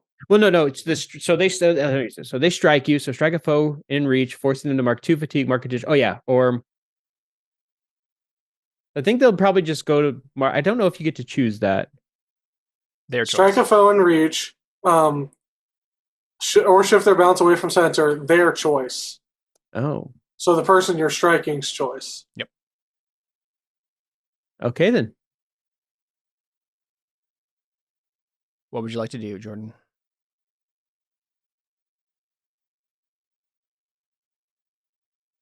I'll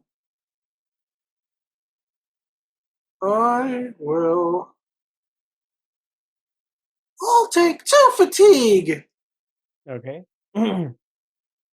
B-Rod will take 2 fatigue. Alyssa, go ahead. I think I'm gonna strike the waterbender. Mm-hmm. And wait, sorry, I have to roll first. That's right. Oh yeah, I have to roll first. I missed, so I don't get to do anything. Nope, you're just too. You were a little distracted by the water getting blown in your face. You stumble, but you can shift your balance away from center to use 1 basic technique. Oh, cool. Okay, I'm glad you're looking at this too, Caleb, because this is a lot to keep track of. Yeah, I can imagine. I have a couple PDFs open. So I can either move it to... Now, I don't actually still understand what the, Yeah, balance part is a little weird. I'm not gonna lie. So do you see the like -1 +1, -2 +2? So basically, wherever you're moving towards, if you ever have to roll either of those things, and there's different moves that you have to roll progress or tradition for me, or whatever your two are for you, you'll have to roll. So for me, for example, if I ever have to roll progress, it's +1. That's great. But if I ever have to do tradition, it's -1. And I'm assuming so you'll move that, but then I'm gonna uncenter my balance to go more towards force because I really want to hit this guy. You would just move the red dot, I believe. Right, is that what it is? Yeah, I think so. Because I'm still very confused as to what the difference is. It's a little confusing. Well, because when you're centered, that's where you default to, is where the blue is. If your balance shifts past the end of the track, you lose your balance. You obsess over that pencil to a degree that's not okay. So that's one of the things that can happen. I don't remember if maybe you guys shouldn't have shifted your sensor. I don't know. I don't remember. So yeah, you shift Should we just go back to 0 then? No, it's already here. Okay. Well, I just wondering because it might make a difference. That's why. Maybe. I'll look up balance real quick. Yeah. But you can make a basic move, Alyssa. Okay. Yeah, I will strike, and I will mark 1 fatigue for myself to force them to take 2 fatigue, or to strike where they're weakest, inflicting a condition.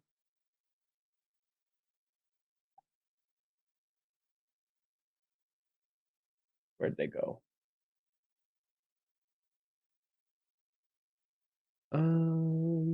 They'll take a condition, so it might not matter here in a second because it's Caleb's turn. So your center is where you return when you have time or rest. So that's but your current balance is the thing that is mattering for. Yeah, and I'm not sure if the shifting the balance is at the beginning is if it's shifting your center or not. I can't remember. It doesn't matter right now. You shift your balance towards wherever your center is currently. Because certain things also shift your center. When told to shift your balance towards your center, you shift your balance towards wherever your center is currently. When you're told to shift your balance away from center, you shift your balance away from your center and toward one of your principles. If you were at your center and told to shift your balance away from center, you pick which way it shifts. I see. So maybe you do just move. We're just supposed to move the red dot. I think so. Okay. Well, we'll fix that here in a second. It is your turn, Caleb, and yeah, this guy's looking freaked out. And I was gonna strike the waterbender as well. Well, roll. Or yeah, at least try to. We'll see. Cool. So hit. It's just like a one move I get to make. All right. Well, I will strike then. Forcing them to mark 2 fatigue, mark a condition, or shift their balance away from their center. Their choice. You're just gonna. Oh, mark 1 fatigue to instead choose to hammer them with your blows, forcing them to mark 2 fatigue. Oh, yeah, I'll do that. Wait, forcing them to mark 2 fatigue? Yeah. Yep. Oh, wait, no, right. Okay, never mind. So you chose to take a condition. I'm gonna push myself and do that, and mark a fatigue to do that. I'm hammering them with my blows, so I'm just like. I'm just gonna say this because they already took 1 condition. You knock them out. Sounds good. And I'm gonna say this probably ends the combat. The 2 people who are the people who are probably like the firebenders who are like pummeling at you guys probably look at him, look at you guys, and they book it. Yeah, they're just like, no, we're not the taking issue a part is of this. We probably want to chase all of them, right? Like I don't know if we want to just take the one guy, or what do you think, guys? I will put it this way: the guy you took out has a name. Okay, that's fine. That's fine. Yeah. I mean, if he's the one that actually has your coin purse, then that's all that really matters. As he falls, the coin purse falls out of his hand. And, yeah. Then we clearly need to chase the other 2 down, so Seth is forced to name the other 2. I will say probably too, you probably have a bunch of freaked out people just standing outside that's fair. What's going on? But it happened really quick. So everyone's like yeah, so I say, Beer Rod, grab him. I bear hug grab him. Yeah, I'm like, let's go this way, and I like lead them off lead everybody off somewhere. Then just you just see Seneca just like going like, yeah, calm like down, all around the crowd. Yeah. It's okay, and then just going with them. Sure. Yeah. So I'm imagining we go like behind a tent somewhere or something, where we can have a moment of privacy and flop the guy on the ground and die. rock gauntlet right in his face sort of thing. I'm like, Then I want to pat him down to see if I can find like the coin purse. There you go. You find his coin purse. You probably find a couple coin purses. Yeah. Okay, great. I take them all. I look at you and I say, like I'm saying, like me, like give back, like Yeah, I'm nodding. I'm like, yes, do that, Seneca. Okay, just making sure. 2 thumbs up. Oh. Do you happen to know anything about a girl named Rose? I know you're a thief, but you might be a kidnapper too. Oh, you guys talk about thieves. You're the ones stealing from us. I roll my eyes. I'm like, I've heard that all before. I mean, Seneca kind of like. I just like, stop, Seneca. I'm not the one who kidnapped a little girl. Kidnap a little girl either. Who are you talking about? Well, okay, kidnapped a beautiful young woman then. Still don't know what you're talking about. I get my iconic eye look. Sure, yeah. You want to read them? I furrow my brow. Okay. Go ahead and roll Suspicious Mind. Which is focus. Hocus pocus, let us focus! Okay, that's a hit. You get to choose one. Are you telling the truth? Mostly. Sorry. Sorry, I'm just reading something. So, like, this towering figure with an, like, there's just, like, he just experiences a solar eclipse as the afro covers the sun, and he just... Right. He's still afraid. Yeah. Too bad he's not a firebender, Jordan, or that would have been even more effective. Yeah. Oh, wait, actually, wait, your Suspicious Mind was focus? Okay, never mind, doesn't matter. You still have 2 conditions marked, so I was just making sure you weren't doing anything with that. 2 conditions. Oh, yeah. So what do you say? Yeah, I just I say,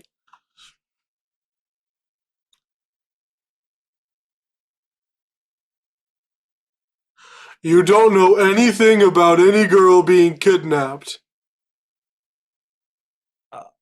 Well, if you put it that way, I guess I've heard things. He looks a little freaked out, like, look, I didn't do it, okay? Then do you know who did? Like I said, I've heard things. What sort of things? Listen, you're going to be in a lot of trouble. Look, okay, I'm just... Wait, let me read up on him a little bit again real quick. I would say I want to, like, intimidate him by, like, punching a wall or something. And be like... Alyssa's character is like, look, you won't hear anything if you don't give us the truth. Give me a second. Well, and I just, like, and after I punch the wall, I just want to go face you, if that... that will be rolling to call someone out. Oh, really? Isn't That's it just not intimidate?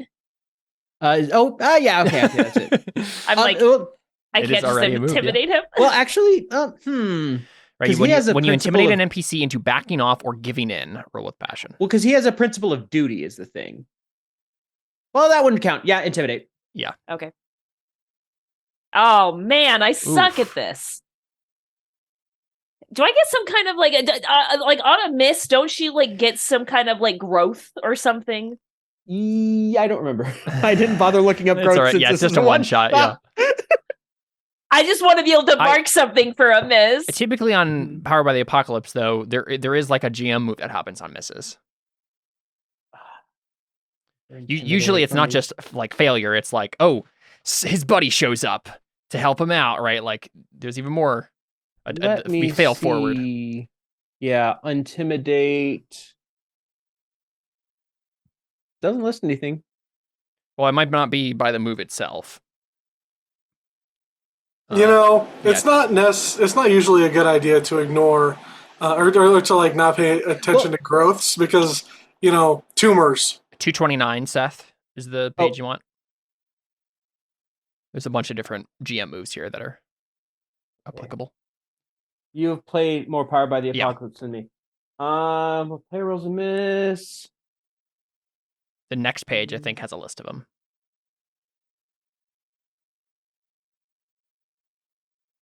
And then descriptions of them.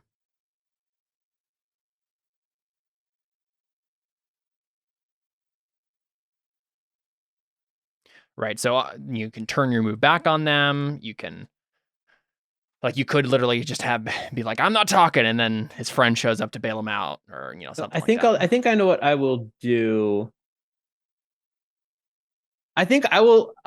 Seneca, since you failed, I think that is going to. He's going to say something, and he's going to mark insecure for you, because what he's going to say is he's gonna kind of laugh. Is like oh, you rich people are all the same. Just throw around your weight, throw around your money. So we'll do whatever you want. That's how it always goes, isn't it? Yeah, we try. She just but we try and make a living for ourselves any way we can. And what do I get? Broken rib. Any way you can doesn't mean kidnapping. Look, I told you I didn't do it. Okay. Look, I've heard. But you know who did. Yeah, I've heard. I'm trying to think because he's not. Yeah. Yeah, he's my little brother. What of it? I might have given him the idea. I might have told him to do it. I might have dared him. Double dog dared him. Or sorry, double cow dog dared him. Whatever I don't even know if there is a dog mixture in Avatar, but look, Kong's been really angry since we took his turf. I can't blame someone for trying to take him. Cool, we have a name. I just punch him in the face. You're not going to ask him who that is? Well, we just failed the intimidate, right? Mm-hmm. So I doubt that he's going to give us any more information. So I just punch him in the face to knock him out. And go find a guard.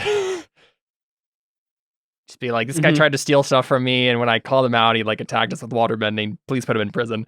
And then he probably looks at you, looks at your family crest, and goes, "Okay." Yeah, I have a signet ring with the family crest. And I'm like, hey, by the way, do you know a guy named Kong? Maybe first name King. Cong. Oh yeah, he's the head of the Paper Lantern King. They used to be in this area. Do you know where they are now? Flash the signet ring again. Trying to think if he would know. What is with this group of 4 people and gang names based on lamps? Can I make a roll to convince him to help me, or I'm not sure he would know, because here's the thing. He literally says look, they used to be here. This was their turf. They kind of got kicked out. Who can I ask to find out more? As he's saying this, and I'm not making this up, this is in the book. As you're saying this, slowly a head of cabbage starts rolling your direction, and a guy comes over chasing it, just freaked out, going is the fighting over? Are you done? Are you going to cause chaos here too? Oh, sorry. No, we didn't mean to cause any chaos. We got pickpocketed and there was a whole big thing, and it's never anyone's problem, is it? And Seneca would like to give one of the coins from one of the lost ones and just give it to him. Oh, well, thank you. It's been a I just give him my coin purse. I'm just here, you probably need this more than me. I've lost so many cabbages. My cabbage. I go to him and say, do I have money? Can I say that I have money? You probably have some money. Okay. I mean, you're hired to be a bodyguard. You have at least it's. I just pull out a couple coins, and I crouch down to him and go, "Can I buy that cabbage?" I'm a cabbage merchant. Yes. And this is the cabbage merchant, by the way. This is amazing. His picture is right there in the book. It's awesome. Oh, it's been such a crazy day. With this and the screaming last night, everything is just screaming. Yeah. Personal family conflicts can be rough.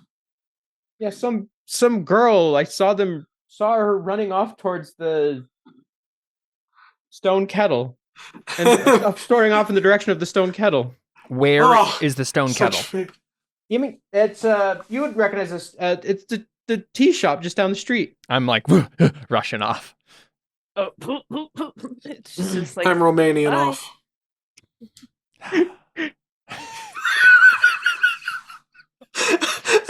The best part of that was like I saw the cogs in Caleb's head. Just yeah. Cool. Yeah. So we show up at the tea shop. Mm-hmm. Where is she? Rachel.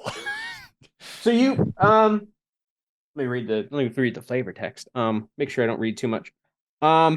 A dingy little tea shop, the stone kettle is tucked in an alley off a boisterous restaurant row in the middle ring, not far from the Flying Koi Carnival. It's the sort of spot tourists might overlook, but local workers know they can get a good, strong cup of black tea between shifts. Yeah, so I guess we walk in and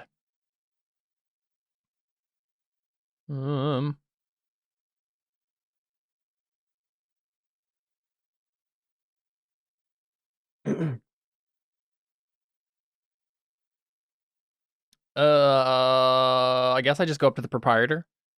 So as you walk in, you see probably a younger, probably like a young adult sort of aged guy standing at the front, like at the countertop or not the countertop, at the bar kind of location. He kind of looks up when you walk. I mean, he looks kind of like a bit of a rough kid, maybe. I mean, but this is kind of like given the area of town, it kind of maybe makes sense. Yeah, if it's a little harder part of town, that would make sense. I just realized I never gave you the name of the guy that you guys took down. His name was Maolo. Maolo. Was Maolo. Now his name is Goner. Got him. Please clip that.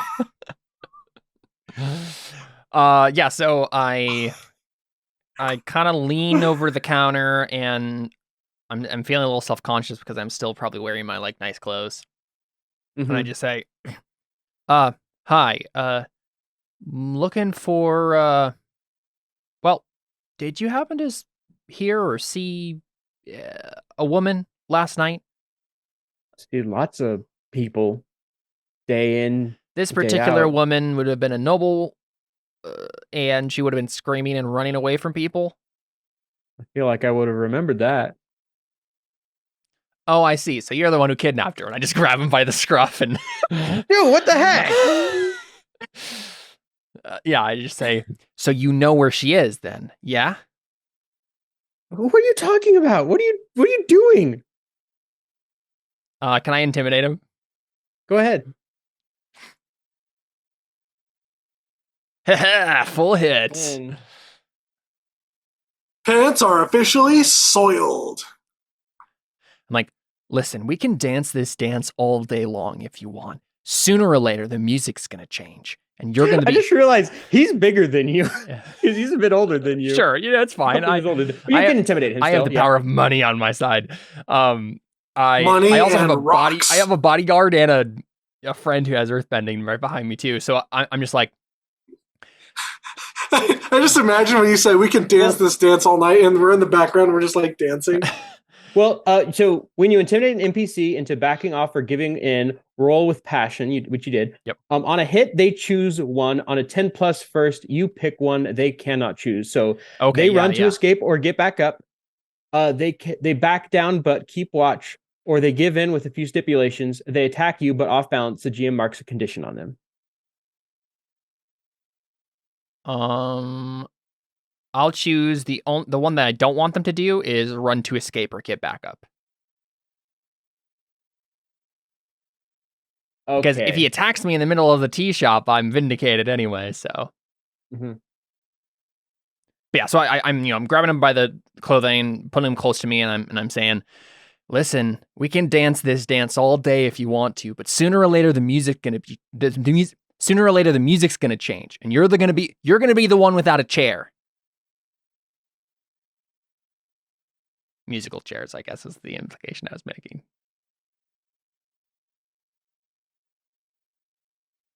I'm trying to think of what exactly they do. Because they can't. Wait, I have a better line.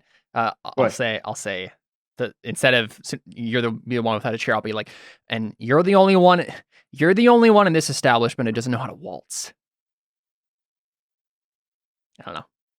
I think what they'll do. This is complicated because the one you picked is they cannot run to escape. Yeah. Or get back up. I think what they'll do. Attack me.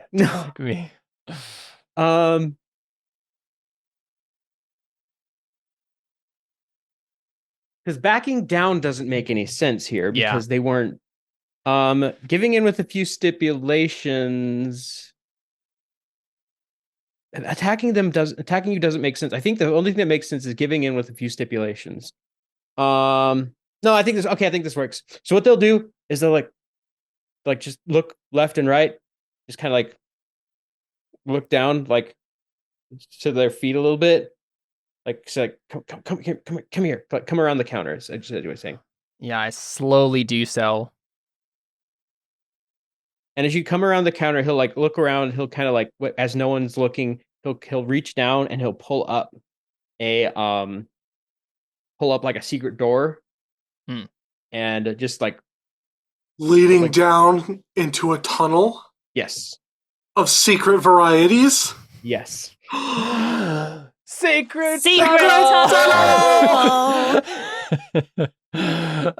So I'll probably look under the tea shop. I look to the other two and I just like give them the nudge, like, come on, let's go. And then I step down. Okay.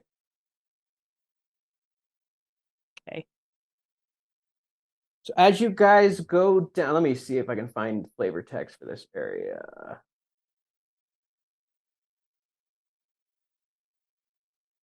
So that leads down into a large basement. And as you are...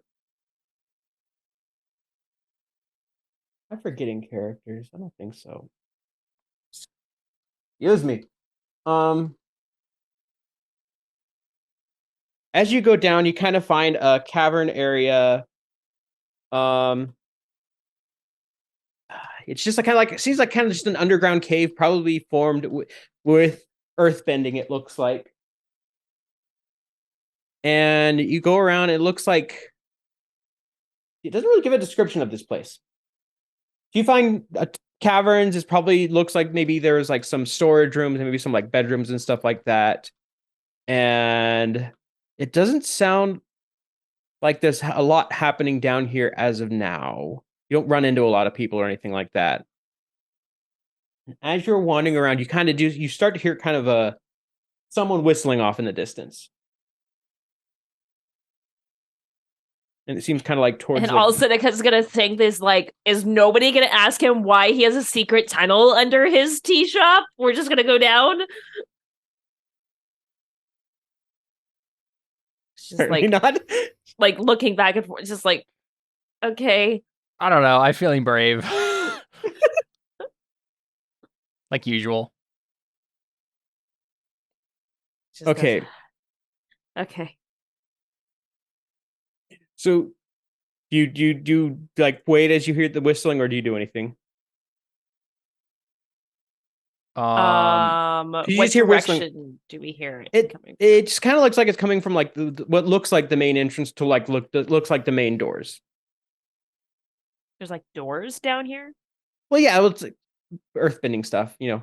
I don't know. It doesn't give a description of it. There are actually 3 doors down. I was say if there's anything blocking it, I want to use my move, which is to smash my way through a wall or other obstacles with passion. Okay, you can go ahead and do that, and then we will enter combat again. Because as you do there, you see what you do is as you burst down the door, you see a big kind of burly... Well, can I actually see if I do it first? Oh, yeah, actually, that's a good idea. Basically, I have to roll with passion instead of focus.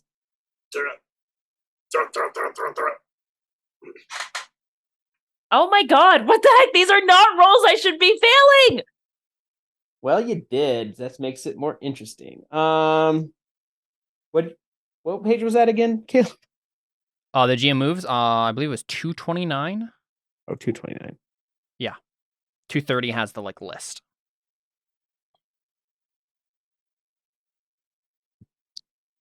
This is the thing that nobody. Wait, is it? Fred, not only am I mute, I'm also incompetent.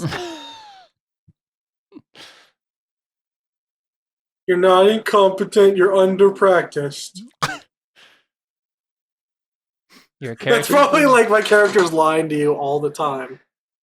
Oh, here we go. Yeah. I thought that's what you said. I thought that's what you said to your students. Because that's both certainly what I say to mine. You both think you guys are incompetent. Don't you both have what's like funny is stuff what's about funny each is that other's... I think that Rod is incompetent. Yeah, that's what I was thinking. But I have been nothing but incompetent. He's been the one taking my flack while I've done like nothing. Okay, well, let me see then, because one of the options is turn a move back on them. Our perceptions of the world are often turned on their head, Alyssa. Sometimes we realize I'm the baddie. Bad guy. I realized bad that at doing long everything. Time Right. I realized both of those things a long time ago.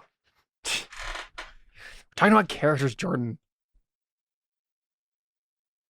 I'm talking about a character. I am a character, Caleb.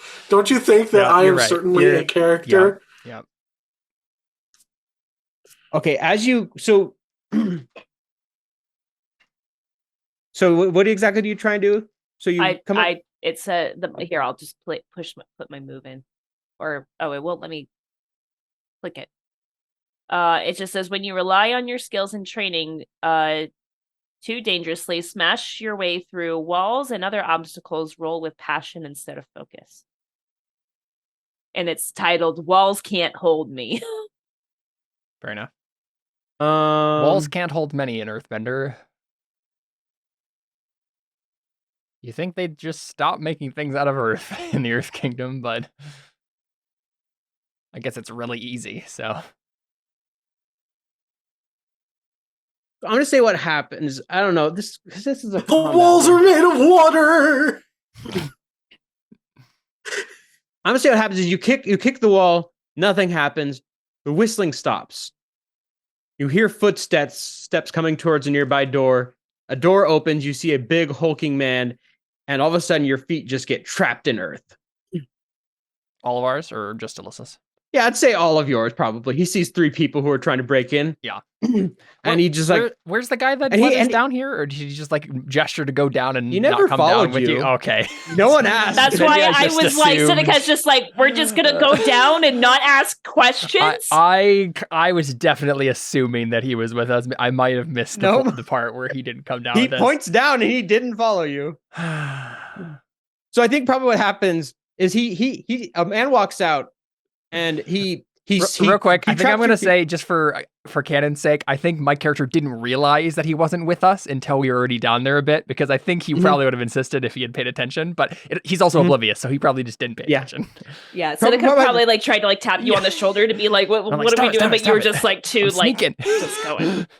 So what happens is he trapped your feet, reaches in his pocket and pulls out a paper crane, and he looks at you guys and says, "What are you doing?" Why is it Russian accent? What are you doing in my base? What are you doing in my cave?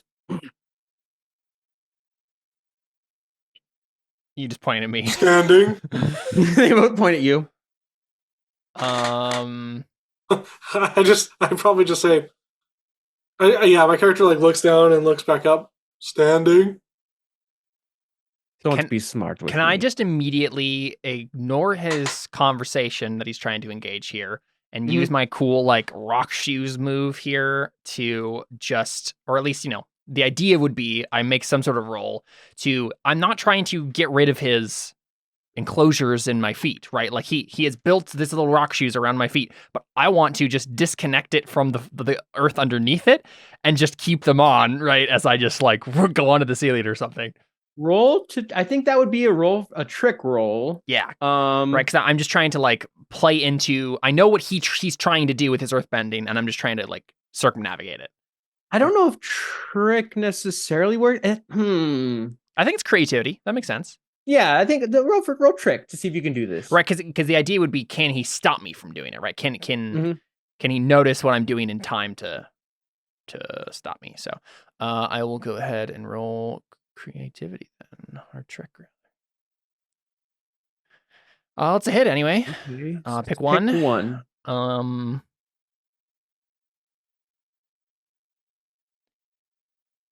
What do you guys think? They stumble, take +1 forward and to acting against them. They act foolishly. The GM tells you what additional opportunity they give you, or they overcommit. They are deceived for some time.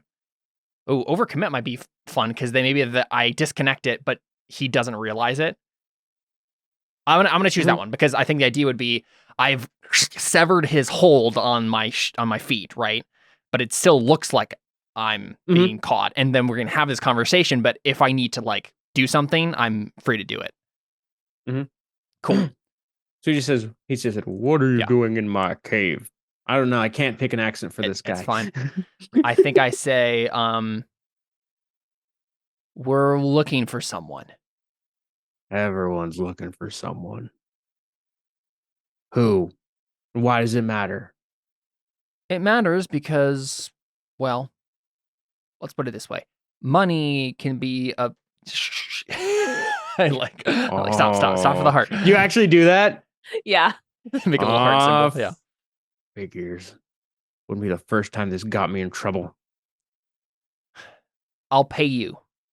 Just let her go. Oh, like I care about your money. You aren't taking her for ransom or something? Who? Rose, the diplomat's daughter. Rose, he just gets this look on his face. He says, "How did you get down here?" Your server let us down. He just looks and he's like, then he's gone, and he books it towards the stairs. Okay. I don't know if I care. I just want to go in the room that he just left wide open. Yeah. No, I know. Actually, would he book it? Would he book it? No, he would just say, Rose, who's her? Wait a minute. And he would kind of give it a description of her. Is it the Earthbender girl? Long brown hair, green eyes? That describes a lot of them. Hey, the girl with the nose and the two eyes. I just kind of give him a slightly distracted nod, like I'm thinking about what she looks like. Slightly dreamily. And he says like the... yeah, that's her. I'm trying to think of how he would say this. Because he's putting... Is he smart enough to put two and two together? Well, so I want to is he still holding the crane? Yeah. I want to point at the crane. Can she not talk? No, I tried once, but yeah, she punches better than she talks. I'm trying to think of what he would say in this situation because he knows what's going on. I'm just not sure if he cares to tell you at this point.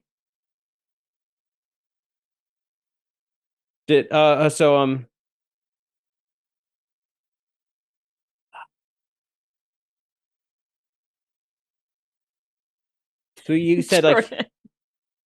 So what did you say again, Caleb? To him? I'm trying to remember the last thing I said.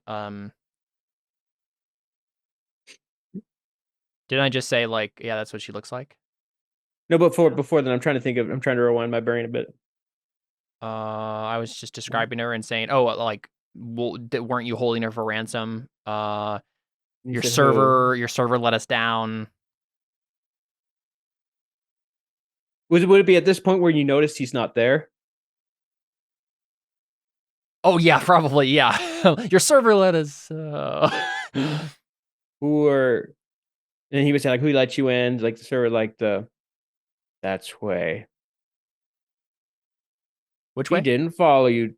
No, okay, sorry, Hua. His name, that's Hua. He didn't follow you, did he? I don't see him, so it looks like the answer is no to that question. His brother's an Earthbender. His name, Then chances are he gave you the slip. Can someone please explain to me who was the bad guy in this situation? Because I'm very confused. Do you know the cracked lamps or whatever it was? Paper lanterns? I am the head of the paper lanterns, and that person you saw upstairs. Aren't all lanterns in this world paper? This is a Chinese analog. Why do we have to call out the fact that it's paper? And that person you just ran into was this Rose's lover. And he's probably with her now. Where? He probably left as soon as... That is actually the question. I don't know. Who are you? Why are you in a cave underneath a tea shop? The head of the paper lantern. Okay, but you didn't kidnap Rose? No. Did anyone kidnap Rose? She just ran away to be with her tea shop. She ran away boyfriend. To be with Hua. I get my squinty eyes. There you go. Yeah. Please, I need some answers. To be fair, this was supposed to go differently. You just rolled poorly. You asked the wrong questions to the wrong people. B-Rods, you rolled an 8. That is a go ahead and roll one question. Are you telling the truth? Yeah. No, it's like he's like that boy up there has been courting that girl for a while. I've told him to leave her alone, and apparently he did not listen. Okay, but let's clear something up at least. You do bad things, correct? Because you are a leader of a gang. Well, I'm about to do bad things to you. That's what you think. And I pull my feet out and I just kick him upside the face. Oh, because I'm like, you know what? We're here anyway. We probably lost that guy. If we beat this guy up, maybe he'll tell us where the guy went. Let's go ahead and enter combat. Yeah. All right. And here's the thing. This is why I had such a hard time figuring out what he would do, because he didn't run away yet. So I was like, he can't run away, but he's going to tell you. I was like, okay, we'll get into that later. Yeah.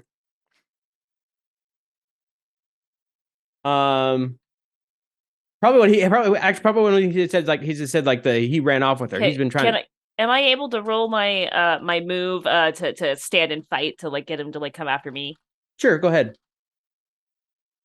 Try to like show that like I'm like the one that you should go. Yeah, there we go. Come at me, bro. And I'm gonna mark the prepared status because I got a full hit. So what does that do? Prepared status. Let's look and see. The prepared status turns her into a Disney villain. You're ready for what's coming. Clear. Prepared to take a +1 on an appropriate roll after the roll. Suddenly Jordan and I turn into hyenas. Sorry. So I get a +1 to like my next roll.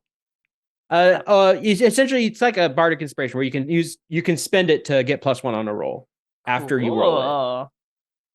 Oh, oops, just for one roll? Yeah, just for one. Okay. You can unmark it to give yourself +1 on something.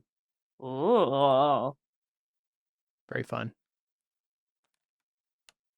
So we're choosing what to do here. Yes. I will advance an attack. Yeah, I'll also advance an attack because I don't feel like I would do anything else. I will defend and maneuver. I have one mode. Actually, I'm going to defend and maneuver too. I'm going to use my rock shoes move. Wow. Confused. This guy has a move that doesn't exist. At least that I'm not seeing. Oh, there it is. Under rock. Creating moves that doesn't exist. Like 5-year-old Jordan making up Dragon Ball Z attacks.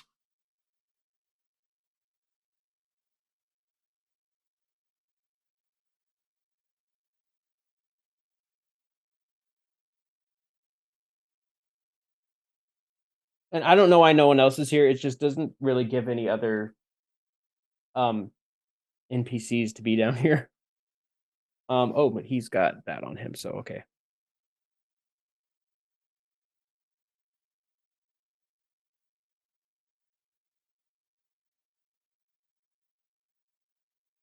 Okay, so defend and maneuver, attack and advance, and evade and observe. Oh, and with evade and observe, you can decrease You can you can use evade and observe to clear fatigue.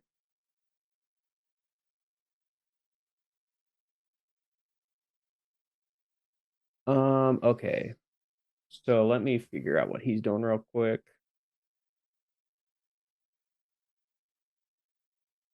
I got a 7 to defend and maneuver.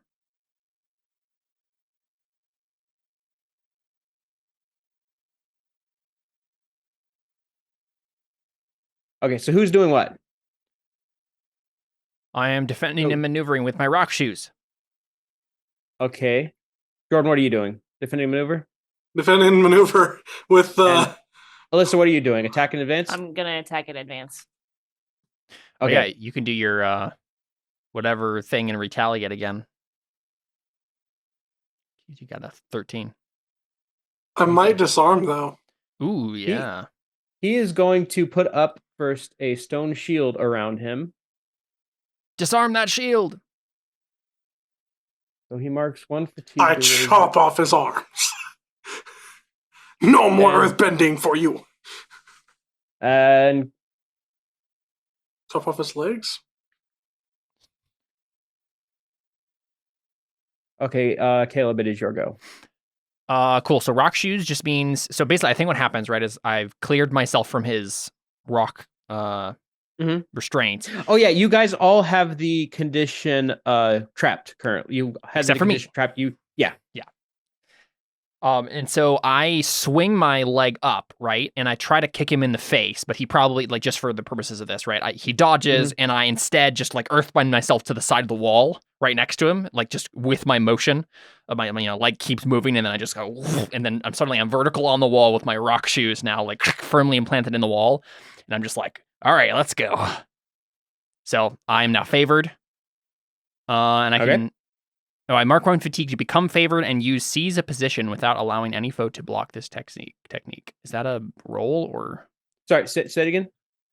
So it says mark 1 fatigue to become favored and use seize a position without allowing any foe to block this technique. What is seize in position? Seize. Seize a position is a defend and maneuver thing. Okay, I see. So I can do that probably next time. Seize a position. Move to a new location. Engage/disengage with a foe, overcome a negative status or danger, establish an advantageous position, or escape the scene. Any foe engaged with you marks.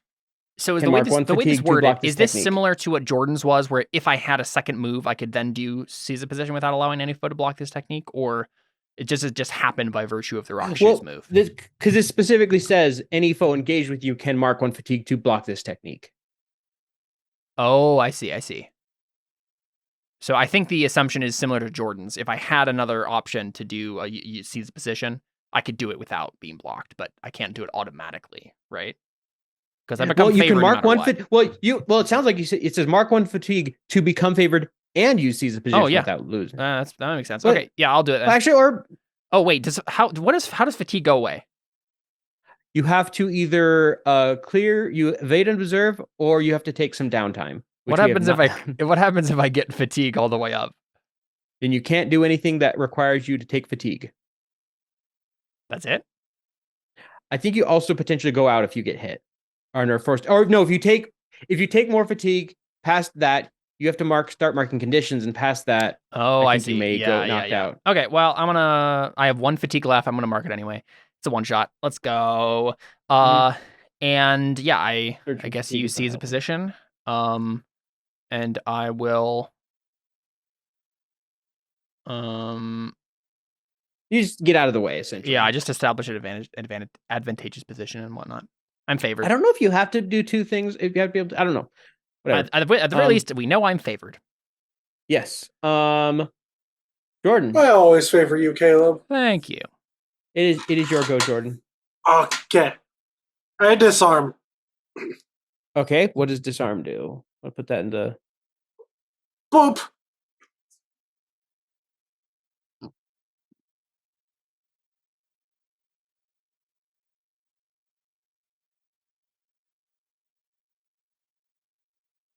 So mark 2 fatigue to name any advance in the attack technique your foe has. They are unable to use that technique for the remainder of this encounter.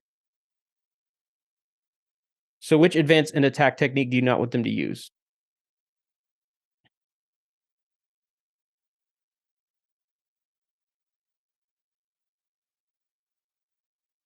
Yeah, I can't hear you. I'm thinking no more strike. Sorry. What do you guys think? I was saying it's the things this whole time. Are we allowed to know the techniques that he has available to him? I don't know. No, it's advance and attack. So it's strike, pressure, or smash. He has also, but he has custom ones that are also advance and attack. I see. Right. Mm-hmm. It just says like name any advanced. Oh yeah, name any advanced. Yeah, it has to be that he has to know them. There's no way that makes any sense without it, right? Yeah.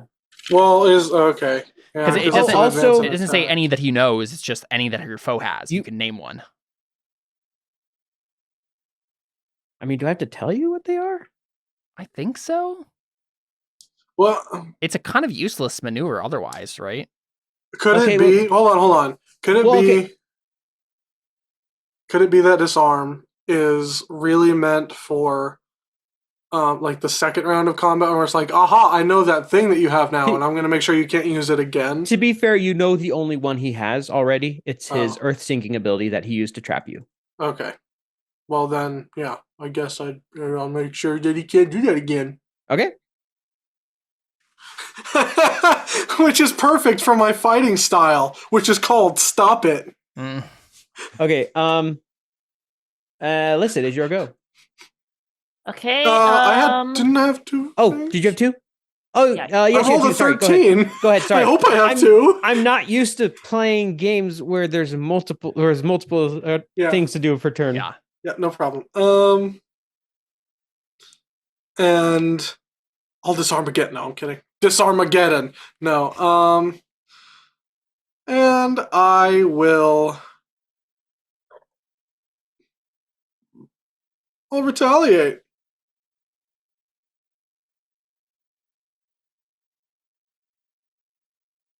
Yeah. Very fun. Okay. Now it is Alyssa's turn. Okay. What is the condition stunned to do? Stunned. Status, you mean? Yeah, status. Sorry. You're good. You're caught off guard. You can't act or respond for a few seconds until you steady yourself. It sounds like essentially they lose their turn. What does trapped do? You can't move. So I just can't move at all. You are completely helpless. You must mark a combination of 3 fatigue or conditions to escape. I must mark conditions to escape. You must mark 3 conditions or 3 fatigue to escape. So if I don't do that, then I can't do anything, basically. Is that what that's saying? You're completely helpless. Yeah. Well, then shouldn't Jordan have done that too? Oh, that's true. That's true, actually. I was thinking it's just your feet, but technically, yes, then Jordan would have had to have... I'll mark 3 fatigue for me. And then... Do you have 3 things you could mark, Jordan?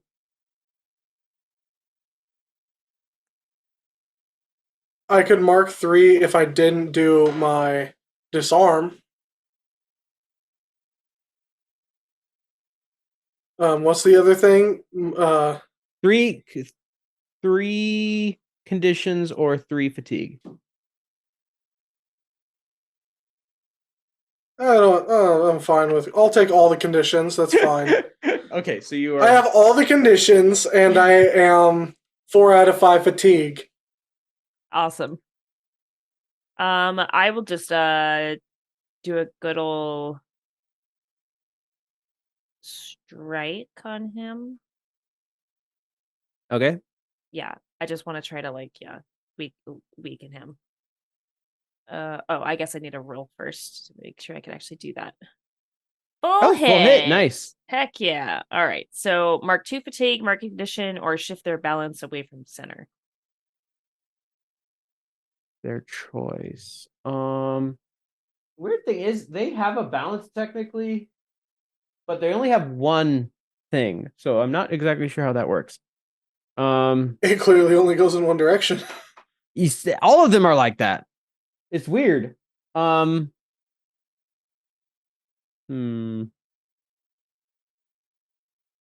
have him mark the condition angry. Okay.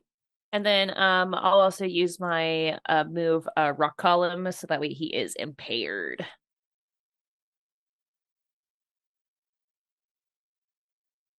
Okay. And then by being impaired, he takes a fatigue, I believe. He'll take a fatigue.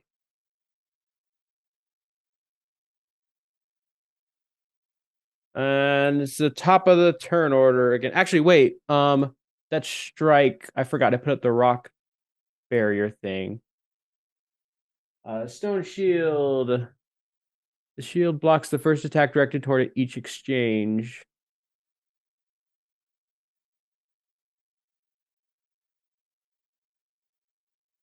Okay.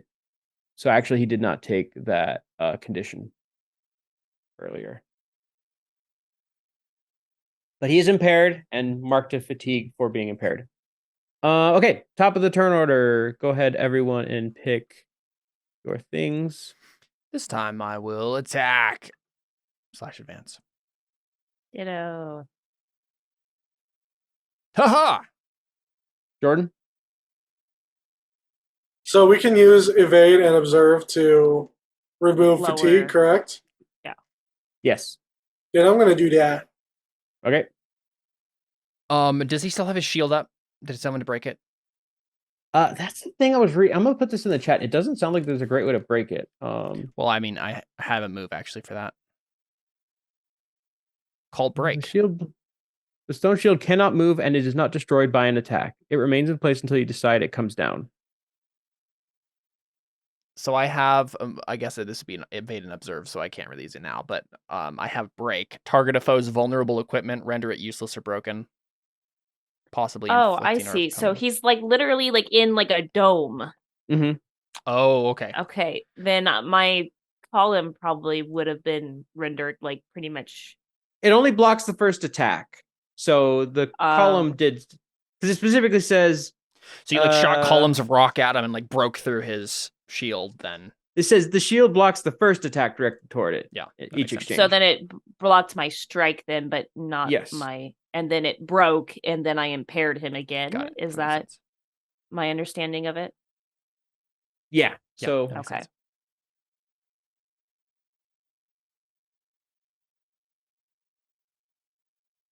Okay, so top of the turn order. Did anyone do defender maneuver? Nope. Okay, so Kong is going to go now, and I don't roll for him, so he just gets one attack. So he's just going to strike at you. Probably what's going to do is he has this he's surrounded by a thing of rock, and what he's going to do is he's going to shoot a rock out towards He'll shoot out towards you, Caleb. He's going to strike at you. Sounds good. He's going to strike, so... Mark 2 fatigue, mark a condition, or shift their balance away from center. I guess I'll mark a condition. I think he's going to actually... Are we going to hammer? I think he's going to hammer. He's going to take a fatigue just to try and take you out. Or strike where they are weak, inflicting a condition. Does that mean you get to choose the condition? Or is it just me choosing it again? Oh. You don't. No.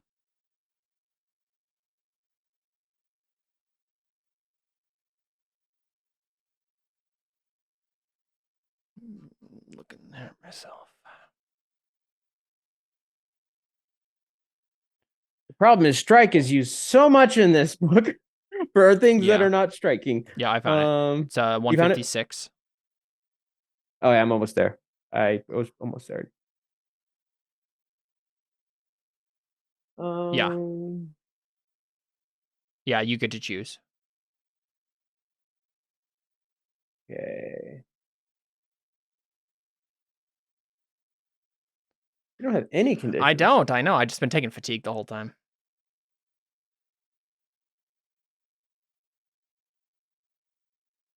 I think he'll mark troubled on you. Okay.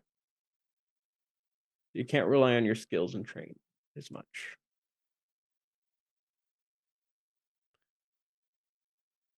Okay. Sounds good. Caleb, I guess it's your turn. Yeah, so I was just going to probably just strike. Yeah. Okay, I won't. He'll block. Yeah, I was gonna say I won't mark fatigue because I can't. So and he'll block this one. Oh yeah, okay. And do you get more than one? Oh, I do. Yeah, you I got a full 13. hit. So yeah, or an 11. Yeah, I'm just gonna strike twice. Okay. He'll jabs with earthbending, sending rocks his way. He'll take the condition angry. How dare you? And Alyssa. Okay, I will advance and attack. Full hit. Very nice. Okay. I'll do strike. Mm-hmm. So I'll have him mark 2 fatigue, marking condition, or shift their balance away. Other conditions could go. He's already. Oh wait, he had impaired. Yeah. What does that do again? Too many PDFs I have open. Impaired. You're slowed or off balance. Mark 1 for take or take -2 to all physical conditions. Okay, so that's just. Oh, actually, can I switch my moves? Mm-hmm. I want to do rock column again and inflict trapped on him because it scales. Right. Okay, no, that works. And that'll work. Yeah, he's now trapped. And then I want to strike him. If I don't think that makes much of a difference, but just when I do that. Oh, yeah. To strike him again, he's going to take. No, I don't strike him again. I do 1 strike, I do 1 trapped. So so you're doing sorry, okay, yeah. Okay. But just in like the motion, right? I do the column first, trap him, and then like strike him with more. That's all I was saying. I imagine it like you take you earthbend the rocks around him to kind of surround him. Yeah. So it's like you're using his own shield against him. Mm-hmm. And Jordan. And he marked troubled. Evade and observe. So the one we haven't done yet. I guess I'll roll it with focus. Like it says input. Creativity or harmony. Gee. So you clear 1 fatigue and roll with creativity and harmony. So you get to clear 1 fatigue no matter what. Okay.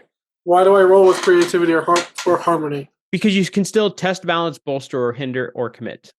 I see.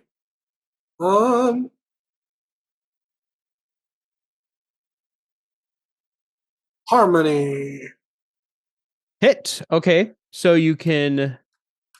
Probably the one that makes sense is bolster or hinder. Because the test balance would mark 1 fatigue immediately. Recentering yourself doesn't make a lot of sense. I've not been using that as much as I should be.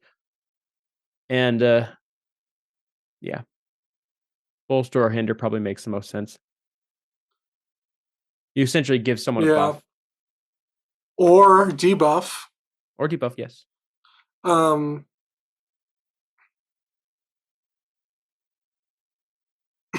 I will bolster. I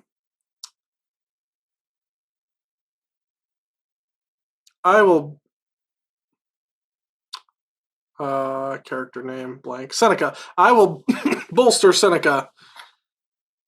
Which status are you going to give her? How? What are the benefits of the statuses? Like where can I find that list? They are in the. You can also just click on them. Yeah, they're in the printable play materials. Empowered, your abilities are naturally stronger in this moment. Clear 1 fatigue at the end of each exchange. Favored, you are buoyed by circumstance. Choose an additional basic mastery technique in the next exchange, even on a miss. Inspired, you're ready to stand. Did you use your favored yet, Caleb? I did not. I should have already. Oh.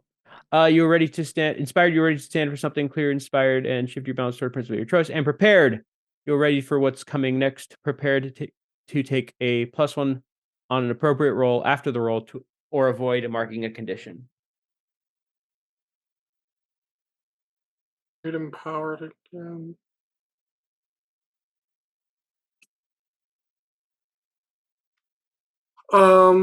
Okay, which one of you is more fatigued? I have 4. I think Caleb has all 5. Yep. Okay, then I'll do empowered. For Shoe Bro. Shoofin. Shoe Bro. No, like, no, that's my name now. Shoe Bro. Yep. Shoe Bro. Shoe, bruh.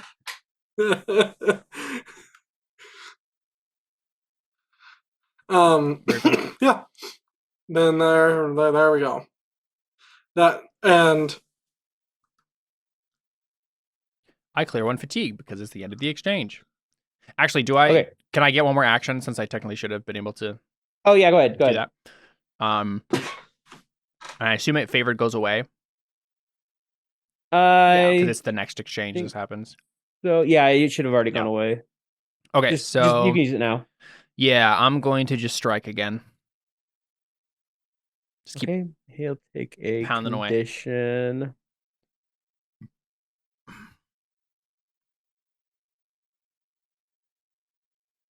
Okay, start of the round. Cool.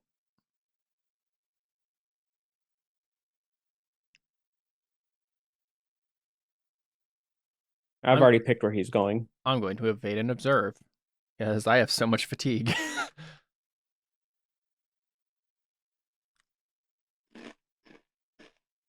I'm going to continue to attack. Your favorite thing to do. And Jordan? Second verse, same as the first. Okay, well, he is going to... yeah. He is going to retaliate. So anytime fatigue is inflicted on him, you will take fatigue as well. And I guess then, Alyssa, it is your turn. Okay. I will do a rock column attack, and now he has the doomed status. I figured that's where that was going. And for your second action?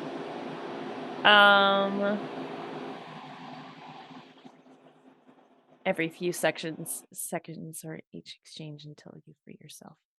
Now I take that fatigue?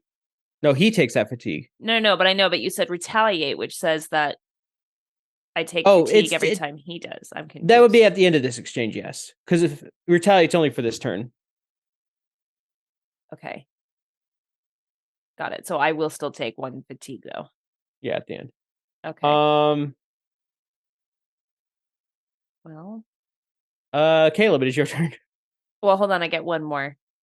I get 1 more attack. So. Oh, you do? Yeah, because I got a full hit. So. Oh, right. Sorry. I guess I'll go with pressure because I don't necessarily want to do more fatigue on him this round. So impress or intimidate a foe. Choose an approach your foe cannot use that approach in the next exchange. So basically, I have to pick whether he can defend. Yeah. Or he can't do one of those 3 things. Yes. Right? I think I don't want him to be able to defend himself. Okay. Good choice. Yep, that makes sense. Does he have all? Does he have all the statuses right now? Not yet. Does he not have stunned? He does not have stunned. Okay, I'm gonna hinder him and give him stunned. Okay.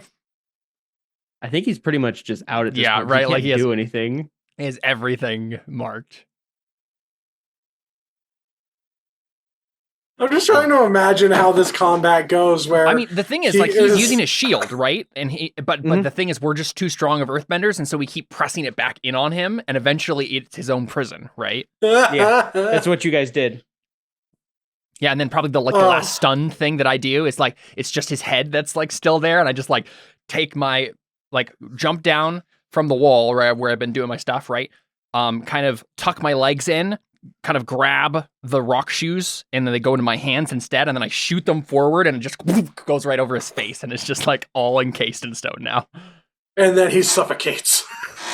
Well, for a second until we tear it off, and then be tell us what you know. Okay, well, so what all do you do, Caleb? Because it does still matter, because fatigue and stuff. What do you mean? It is your turn. Yeah, I just hindered. Oh, right. Yep. Sorry. So Jordan, it is your turn then. Well. Oh, did you clear fatigue? I just now did. And I will aid Caleb again with empowerment. Very good. I'm just gonna say he probably. I knew you had it in, you little guy. He's probably just out at this point. Yeah, he can't do much. And just for curiosity's sake, clearing fatigue, is on page 100. Yes. Getting a night's rest. Looks like one thing it's listed a lot of, or how much, and then guiding and comforting each other allows you to clear fatigue and conditions. And there are specific things you can do to clear conditions as well for each one. Okay, so I'm gonna say this is probably it. He's probably out. He still had half his fatigue left, but he's kind of trapped. So he'll just kind of be out of it. I think it's safe to say you guys won the combat. Yeah. It only cost my character being simultaneously afraid, angry, guilty, insecure, and troubled. Mm-hmm. Don't ask me how. And I think probably as he's sitting there kind of passed out, he's going, "This is what you wanted."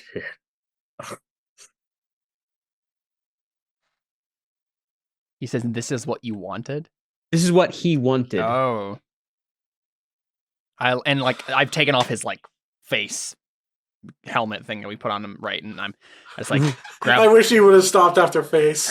I grab him by his hair, right? And I'm looking him in the eyes, and I'm just oh, I think he was bald. Oh, okay. So that's fine. No, that's fine. I just hold the back of his head. Beard. Does he have a beard? Sure. Yeah. Sure. Okay. Yeah. So I grab him by his beard and lift his face up, and I'm just it doesn't matter. We're gonna track him down. But I didn't want to pass up the opportunity to stop a gangster. Never done that before. I think he's just kind of out. He's take him away, boys. And she's like, what was that? There's nobody here. And she's like, who are you talking to? You guys, actually. We say, take him away. I'm like, mainly beer rock. We look at each other, and then there's this major height difference, right? So I'm just looking down at her, and she's looking up, and we're just I was mainly talking to beer rod. I should mention, okay. When I was thinking this guy, I was imagining him the size of, I was thinking Kingpin size from Spider-Man. So this guy's a big guy. He's a big. So is beer rod, and he has an afro. It'll be no problem. Yeah. You can't stand the power of my afro. Just rest his belly on the afro and carry him out like a woman from India carries water. As you guys are leaving, you probably do notice the guy who you presume was Hua is gone. He's not there anymore. Yeah, I know. I figured. So I look for another employee. It probably wasn't one. So he just left the tea shop unmanned. Yeah. There's probably a customer hello. Angrily. Been waiting here for 10 minutes. We get out and we just go, everything's on sale. It's 100% off. And walk out. No, I think I say, oh no, I don't work here. After climbing up from this secret tunnel. But I'm thirsty. I don't work here, and I just like walk out. We just stopped a gang. Gang? Well, one of the here gangsters. For tea. Isn't this the really famous tea shop in I think this is a front for gang activity. You probably don't actually want to give them your money. Oh. Plus, I'm pretty sure the store clerk just ran away. Tea shop's closed, everyone, as we walk out with the giant man over his shoulder. Please tell me you made like... I just imagine he has like rock handcuffs or something. Mm-hmm. Probably. Like he's hog-tied with earthbending. Exactly. Yeah.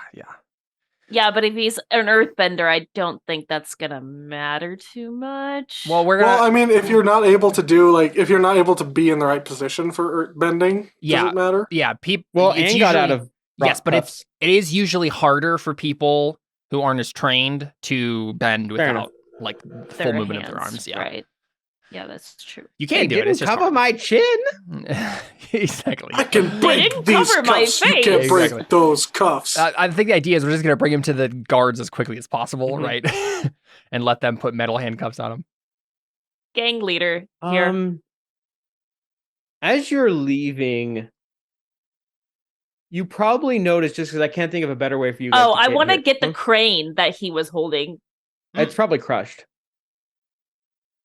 Well, it's piece of paper. Actually, no, he probably dropped it. He probably dropped it. Yeah, when can you I guys get the crane and read what it says? There was nothing in this crane. Oh, just pretty lame. Yeah, so I mean, we give him to the guard, I think is the idea. Mm-hmm. And as you're getting out, you probably notice as you're coming back up, like a piece of paper sticking out from the kind of like the front desk. And you pull it out, and you probably see it is a reservation at the Moon Peach Inn.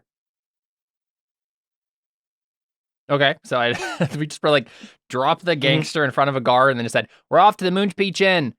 There might be more gang stuff there. Follow us if you want." I don't know. Okay. Do you know an investigator? Whatever his name was. Her name. She was. Oh, it was a woman. Yeah. Oh, I didn't even realize. Yeah. Said she. Detective Ziming. Okay. You didn't. I'm sorry. There's a lot of NPCs I didn't even get that didn't even come up. So I just say, if you know Investigator Ziming, tell her to come to the Peach, whatever I just said. So many names. I think that might be where. Tell her I think that's where Rose might be. He just looks at you and goes, "Who are you talking about?" You don't know Investigator Ziming? I'm just a security guard. I'm just a cop, man. I don't know what you're talking about. Well, tell your boss to tell their boss to tell their boss. He's just like, okay. He's like, okay. He's like, I don't know who this person is who's bossing me around. Turns out he's not even a full guard. He's just an intern. Yeah, I just flashed the signet ring. I'm like, okay. Official bossing, same business. Do you guys wait for them then at the hotel, or do you just go? Okay, who am I kidding? Yeah, of course not. No, they'll show up at an appropriately dramatic moment, but okay. Let me read the flavor text for this place. It's not always about the money, shoe man. It's about the Mets. Let's go, Mets. Gotta love the Mets. This once charming inn has seen better days since its original owner passed and left the property to a frantic son trying to live up to his mother's memory. Healing patterned wallpaper and pilling velvet canopies are hallmarks of this Middle Ring Inn's glorious past. While other older clientele still visit to reminisce, the Moon Peach Inn is otherwise a place for those who'd rather be forgotten. Two bits of wonder remain at the old Moon Peach. All the rooms overlook a central courtyard filled with moon peach trees, and it's said the owner's ghost haunts the halls at dusk, offering moon peach cakes before an early retirement to spirit world. Interesting. That's what it says. I don't know if I've ever had ghosts canonized in Avatar before. Yeah, I don't know if it's ever been a thing either, really. So, I guess now. Well, I guess there's at least the Avatar, spirits. Roku and stuff like appeared to. But they were spirits, not ghosts. Yeah. Weird. Anyway, so I just go up to the clerk and say, yes. Did a young man, he was in like a tea shop wear and had this kind of hair and whatnot. Did he happen to come here? Oh, yeah, maybe like 10 minutes ago. And you realize it's around the time he would have, given the time it would have taken to get here and the time he would have left, it probably was around that time period. Yeah, he came a while ago. Yeah, we're meeting him for a tea. Where is he? I'm trying to think if she would even say this. I could roll. Yeah, roll 2. Yeah, that's a good position. I feel like I might be tricking her, right? Yeah, roll to trick or plea. Let's see. Let me see. Who cares what you think? I don't know if she cares what I think. Maybe trick would be the right one. Yeah, you are tricky. Right, I'm like, we're just meeting him for tea, yeah. 11! Whoa! Pick 2. Okay, so they overcommit. They're deceived for some time. And they act foolishly. The GM tells you what additional opportunity they give you. Those are the ones I pick. They'll say, "Oh yeah, he's in the courtyard." Thank you. And may I just say that you are looking lovely today. He's probably confused because it's actually a guy now. Oh, it sounded like it was a girl. I didn't specify. Never mind. Your voice made it sound like it was a girl. Thank you, darling. I wasn't paying attention and it's tired. No, I did imagine it being a girl, so it's fine. Yeah, cool. I just wanted to say that because I never specified. Don't try to pull that GM bullcrap on me. I know all the tricks. It's cool. Like, okay. It's like, oh, thank you. She smiles and blushes, but it's like, but you're younger, so it's like, oh, how cute. Right. But I'm a nobleman, Stranger things have happened. So I go to the courtyard, and I assume my entourage follows me. You go to the courtyard, you probably do see him arm around Rose as they're sitting beneath one of the peach trees. Now here's the question. Do I just attack him like I've attacked everyone else today? I don't know. What do you guys do? I mean, she's definitely going to follow your lead on this. Look, I'm just here to make sure you don't get yourself killed. It sounds like you two are just around to justify my bad decisions after the fact for me. So, I don't know. I feel like Seneca is, she's quiet, and she's not like she is forceful, but she's not like gonna let you just attack this young love out of pettiness. I don't think I'm going to. I'll escalate. I'll slowly escalate this. So I'm going to intimidate first. At least that's my idea, right? Is I'm gonna step up to him. Step into the courtyard. They haven't necessarily noticed me yet. Like it's just like the first step, and then I just call out to him from the courtyard, and I say. He had already had a frayed mark too, didn't he? Maybe, I think so. Was his name Hua? I think you said Hua. Yeah. I say, hey Hua, leave her alone. And then he's gonna put up like a hand, like he's about to firebend, and then Rose will say, Firebender. Then Rose will stand up and say, "No, Hua, stop! Don't! He's my friend." Yeah, well, sort of. What do you mean, sort of?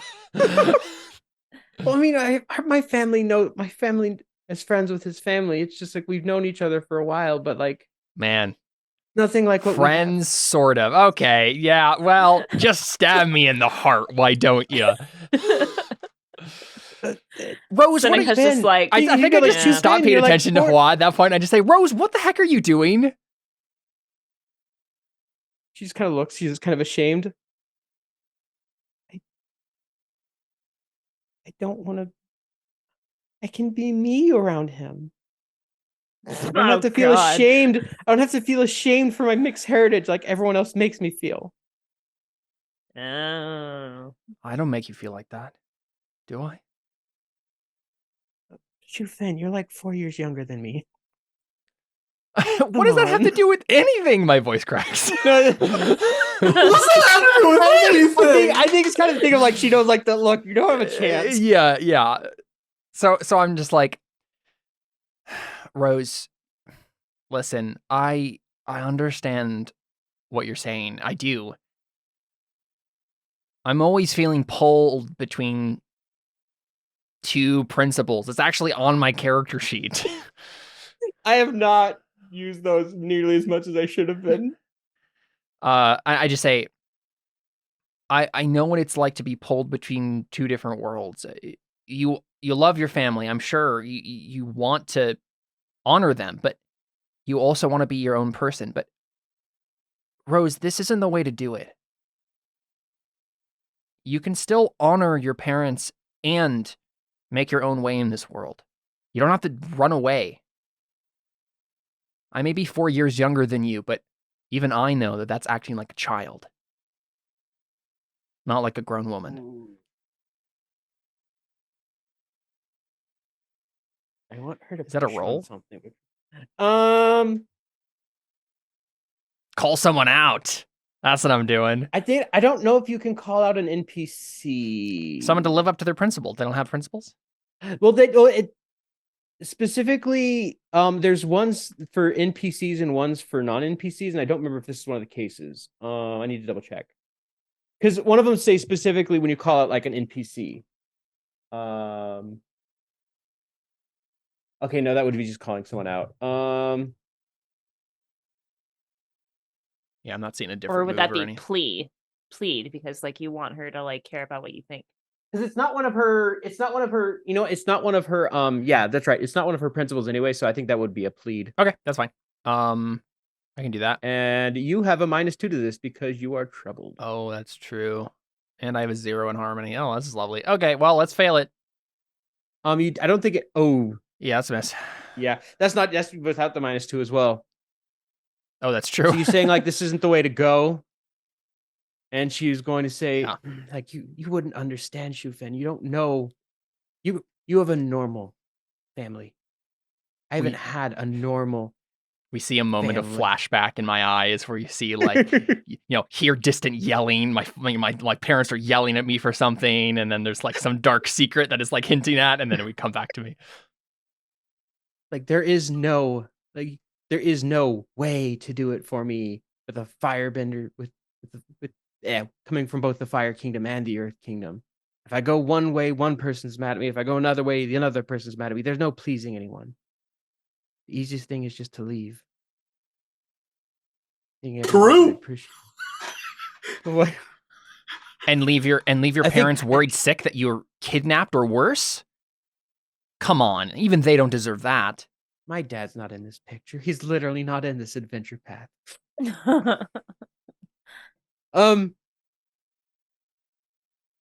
Should I stick true to what do you want me to do? Stick to my family and be miserable the rest of my life? And she's going to try to what's it called? Not that one. She is going to try and call you out. You're going to have to deny a call out on progress.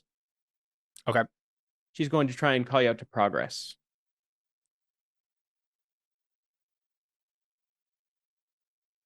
So basically, she's calling me out on my progress. Basically, she's saying she's calling you out on your progress, but I can't your roll. Progress. So. Yeah, you're on the path of progress. You should agree with me. Yeah, okay. Yeah, you like probably like that. You've been spending. Look who you're with. You're spending time with people that your parents don't approve of. Yet you're saying I can't spend someone that my parents don't approve of. Spend time with someone my parents don't approve of. Calling on you to live up to your principle. Progress. Roll with that principle. Okay, yeah. Just making sure I understood this. Oh, man. Yes. That's terrible. So, on a miss, you stand strong. Oh, right, because it's... Right, yeah, that makes sense. So, because I'm rolling with progress, it's like I failed... Progress failed to have a hold over me. Yeah. That's what it was. Okay, so miss, you clear condition, clear fatigue, or shift your balance. It's or. To a way of your choice.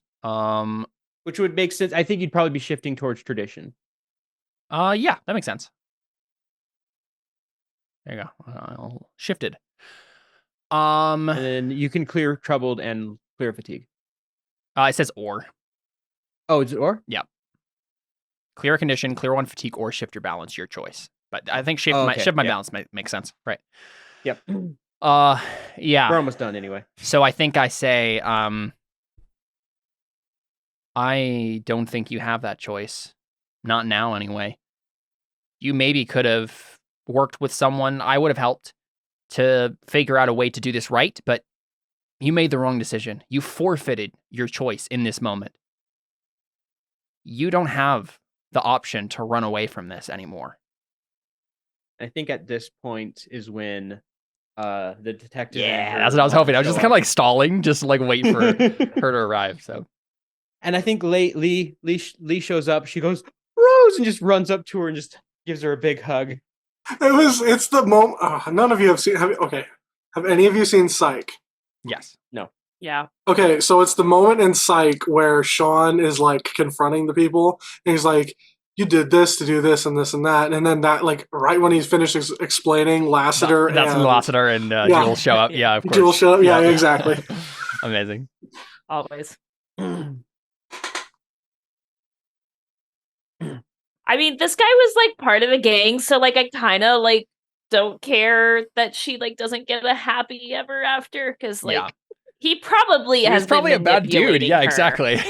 Right. I mean, I did make this as. Oh, you just zoomed in, Caleb.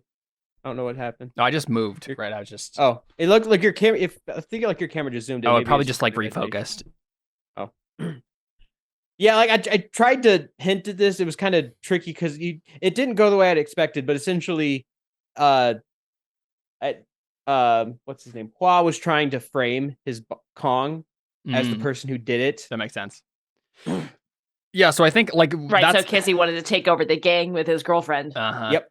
Yeah, I exactly. think I'm like, this guy's not a good guy. I think it was a really good moment, right? Is like because the success, right, on that actually like clinched the end here is just me being able to deny the call out. And because if I had failed or had succeeded on the call out, right, and decided to help her, then we would have been like, okay, come on, let's go, we'll get you out of here, like they're on their way, let's go. But this is just me like stalling long enough until they show up, and then I just watch, right? I'm like shaking my head like, I told you, like you made the wrong decision and this is the consequences you have to deal with. Like, yep. And Hua probably tries to put up a fight, but he can't much, so he just takes him in. He confesses to conspiring with Rose to run away to the countryside, and because that's the worst he'll get. He's also a gangster. Really, his brother is also a gangster. You could interview him. He's in jail. Oh, Kong wasn't his brother; it was his boss. Yeah. Oh, okay. So No. His brother is Wata. I turn to the investigator and I say, found Rose and took down a gang, so you are welcome. Which gang? What, you took down a gang? Well, I took in the leader of the Paper Lanterns. Oh. Well, I guess you're not completely useless. Why did you have to frame it like that? You could have just said, good job. I don't know. I just wanted to say that. No, that was me in character saying it. I guess I should probably say, I guess getting you in on this wasn't a waste of my time. But so can I just ask, what did you actually spend your time doing? Because I basically did all the work on this. You have any idea how hysterical this woman was? That's fair. You know what? That's actually a really good point. I think this is a good partnership we have going on here. I'll do all the fun stuff. You can deal with the hysterical parents. Perfect. To get a promotion. Again. Psych. I can do that. I can ask my dad about that. Maybe this would be a good partnership then. I can ask my dad about that. He works at Nintendo. That's pretty much it. Yeah, cool. I I hadn't really decided on who it was to go with, because like there's actually like obviously it gives like ways for pretty much everyone you ran into to be the kidnapper. Yeah, I like that for a Powered by the Apocalypse like written published adventure. It'd have to be very different from, because the roles just decide everything, right? It just means that when it's me, I'm like, I'm just getting used to the system. What do I do? I don't know what to do. I feel like it was a good way to learn, though. Yeah, for sure. Definitely have a better handle on it. Yeah, better now. It also like I need a better cheat. I would need a better cheat sheet to do this again. Yep. Because often I was like flipping. I literally have like the players printable player materials up. I've got a PDF of it up, and then I have the book here, and I'm flipping back and forth between all three of them. Well, now you know what you actually need in the cheat sheet. Yes. And honestly, at least some. I found that the PDFs on Roll20 aren't super accessible. The image, like making them, especially for this like 1-page one, I would make it into an image file and just put it as a handout. That's way easier to look at. This was a busy week. No. I'm just saying, like, for the future, right? Yeah. It'd probably be easier that way. No, I just have like a PDF reader up on my computer. Sure.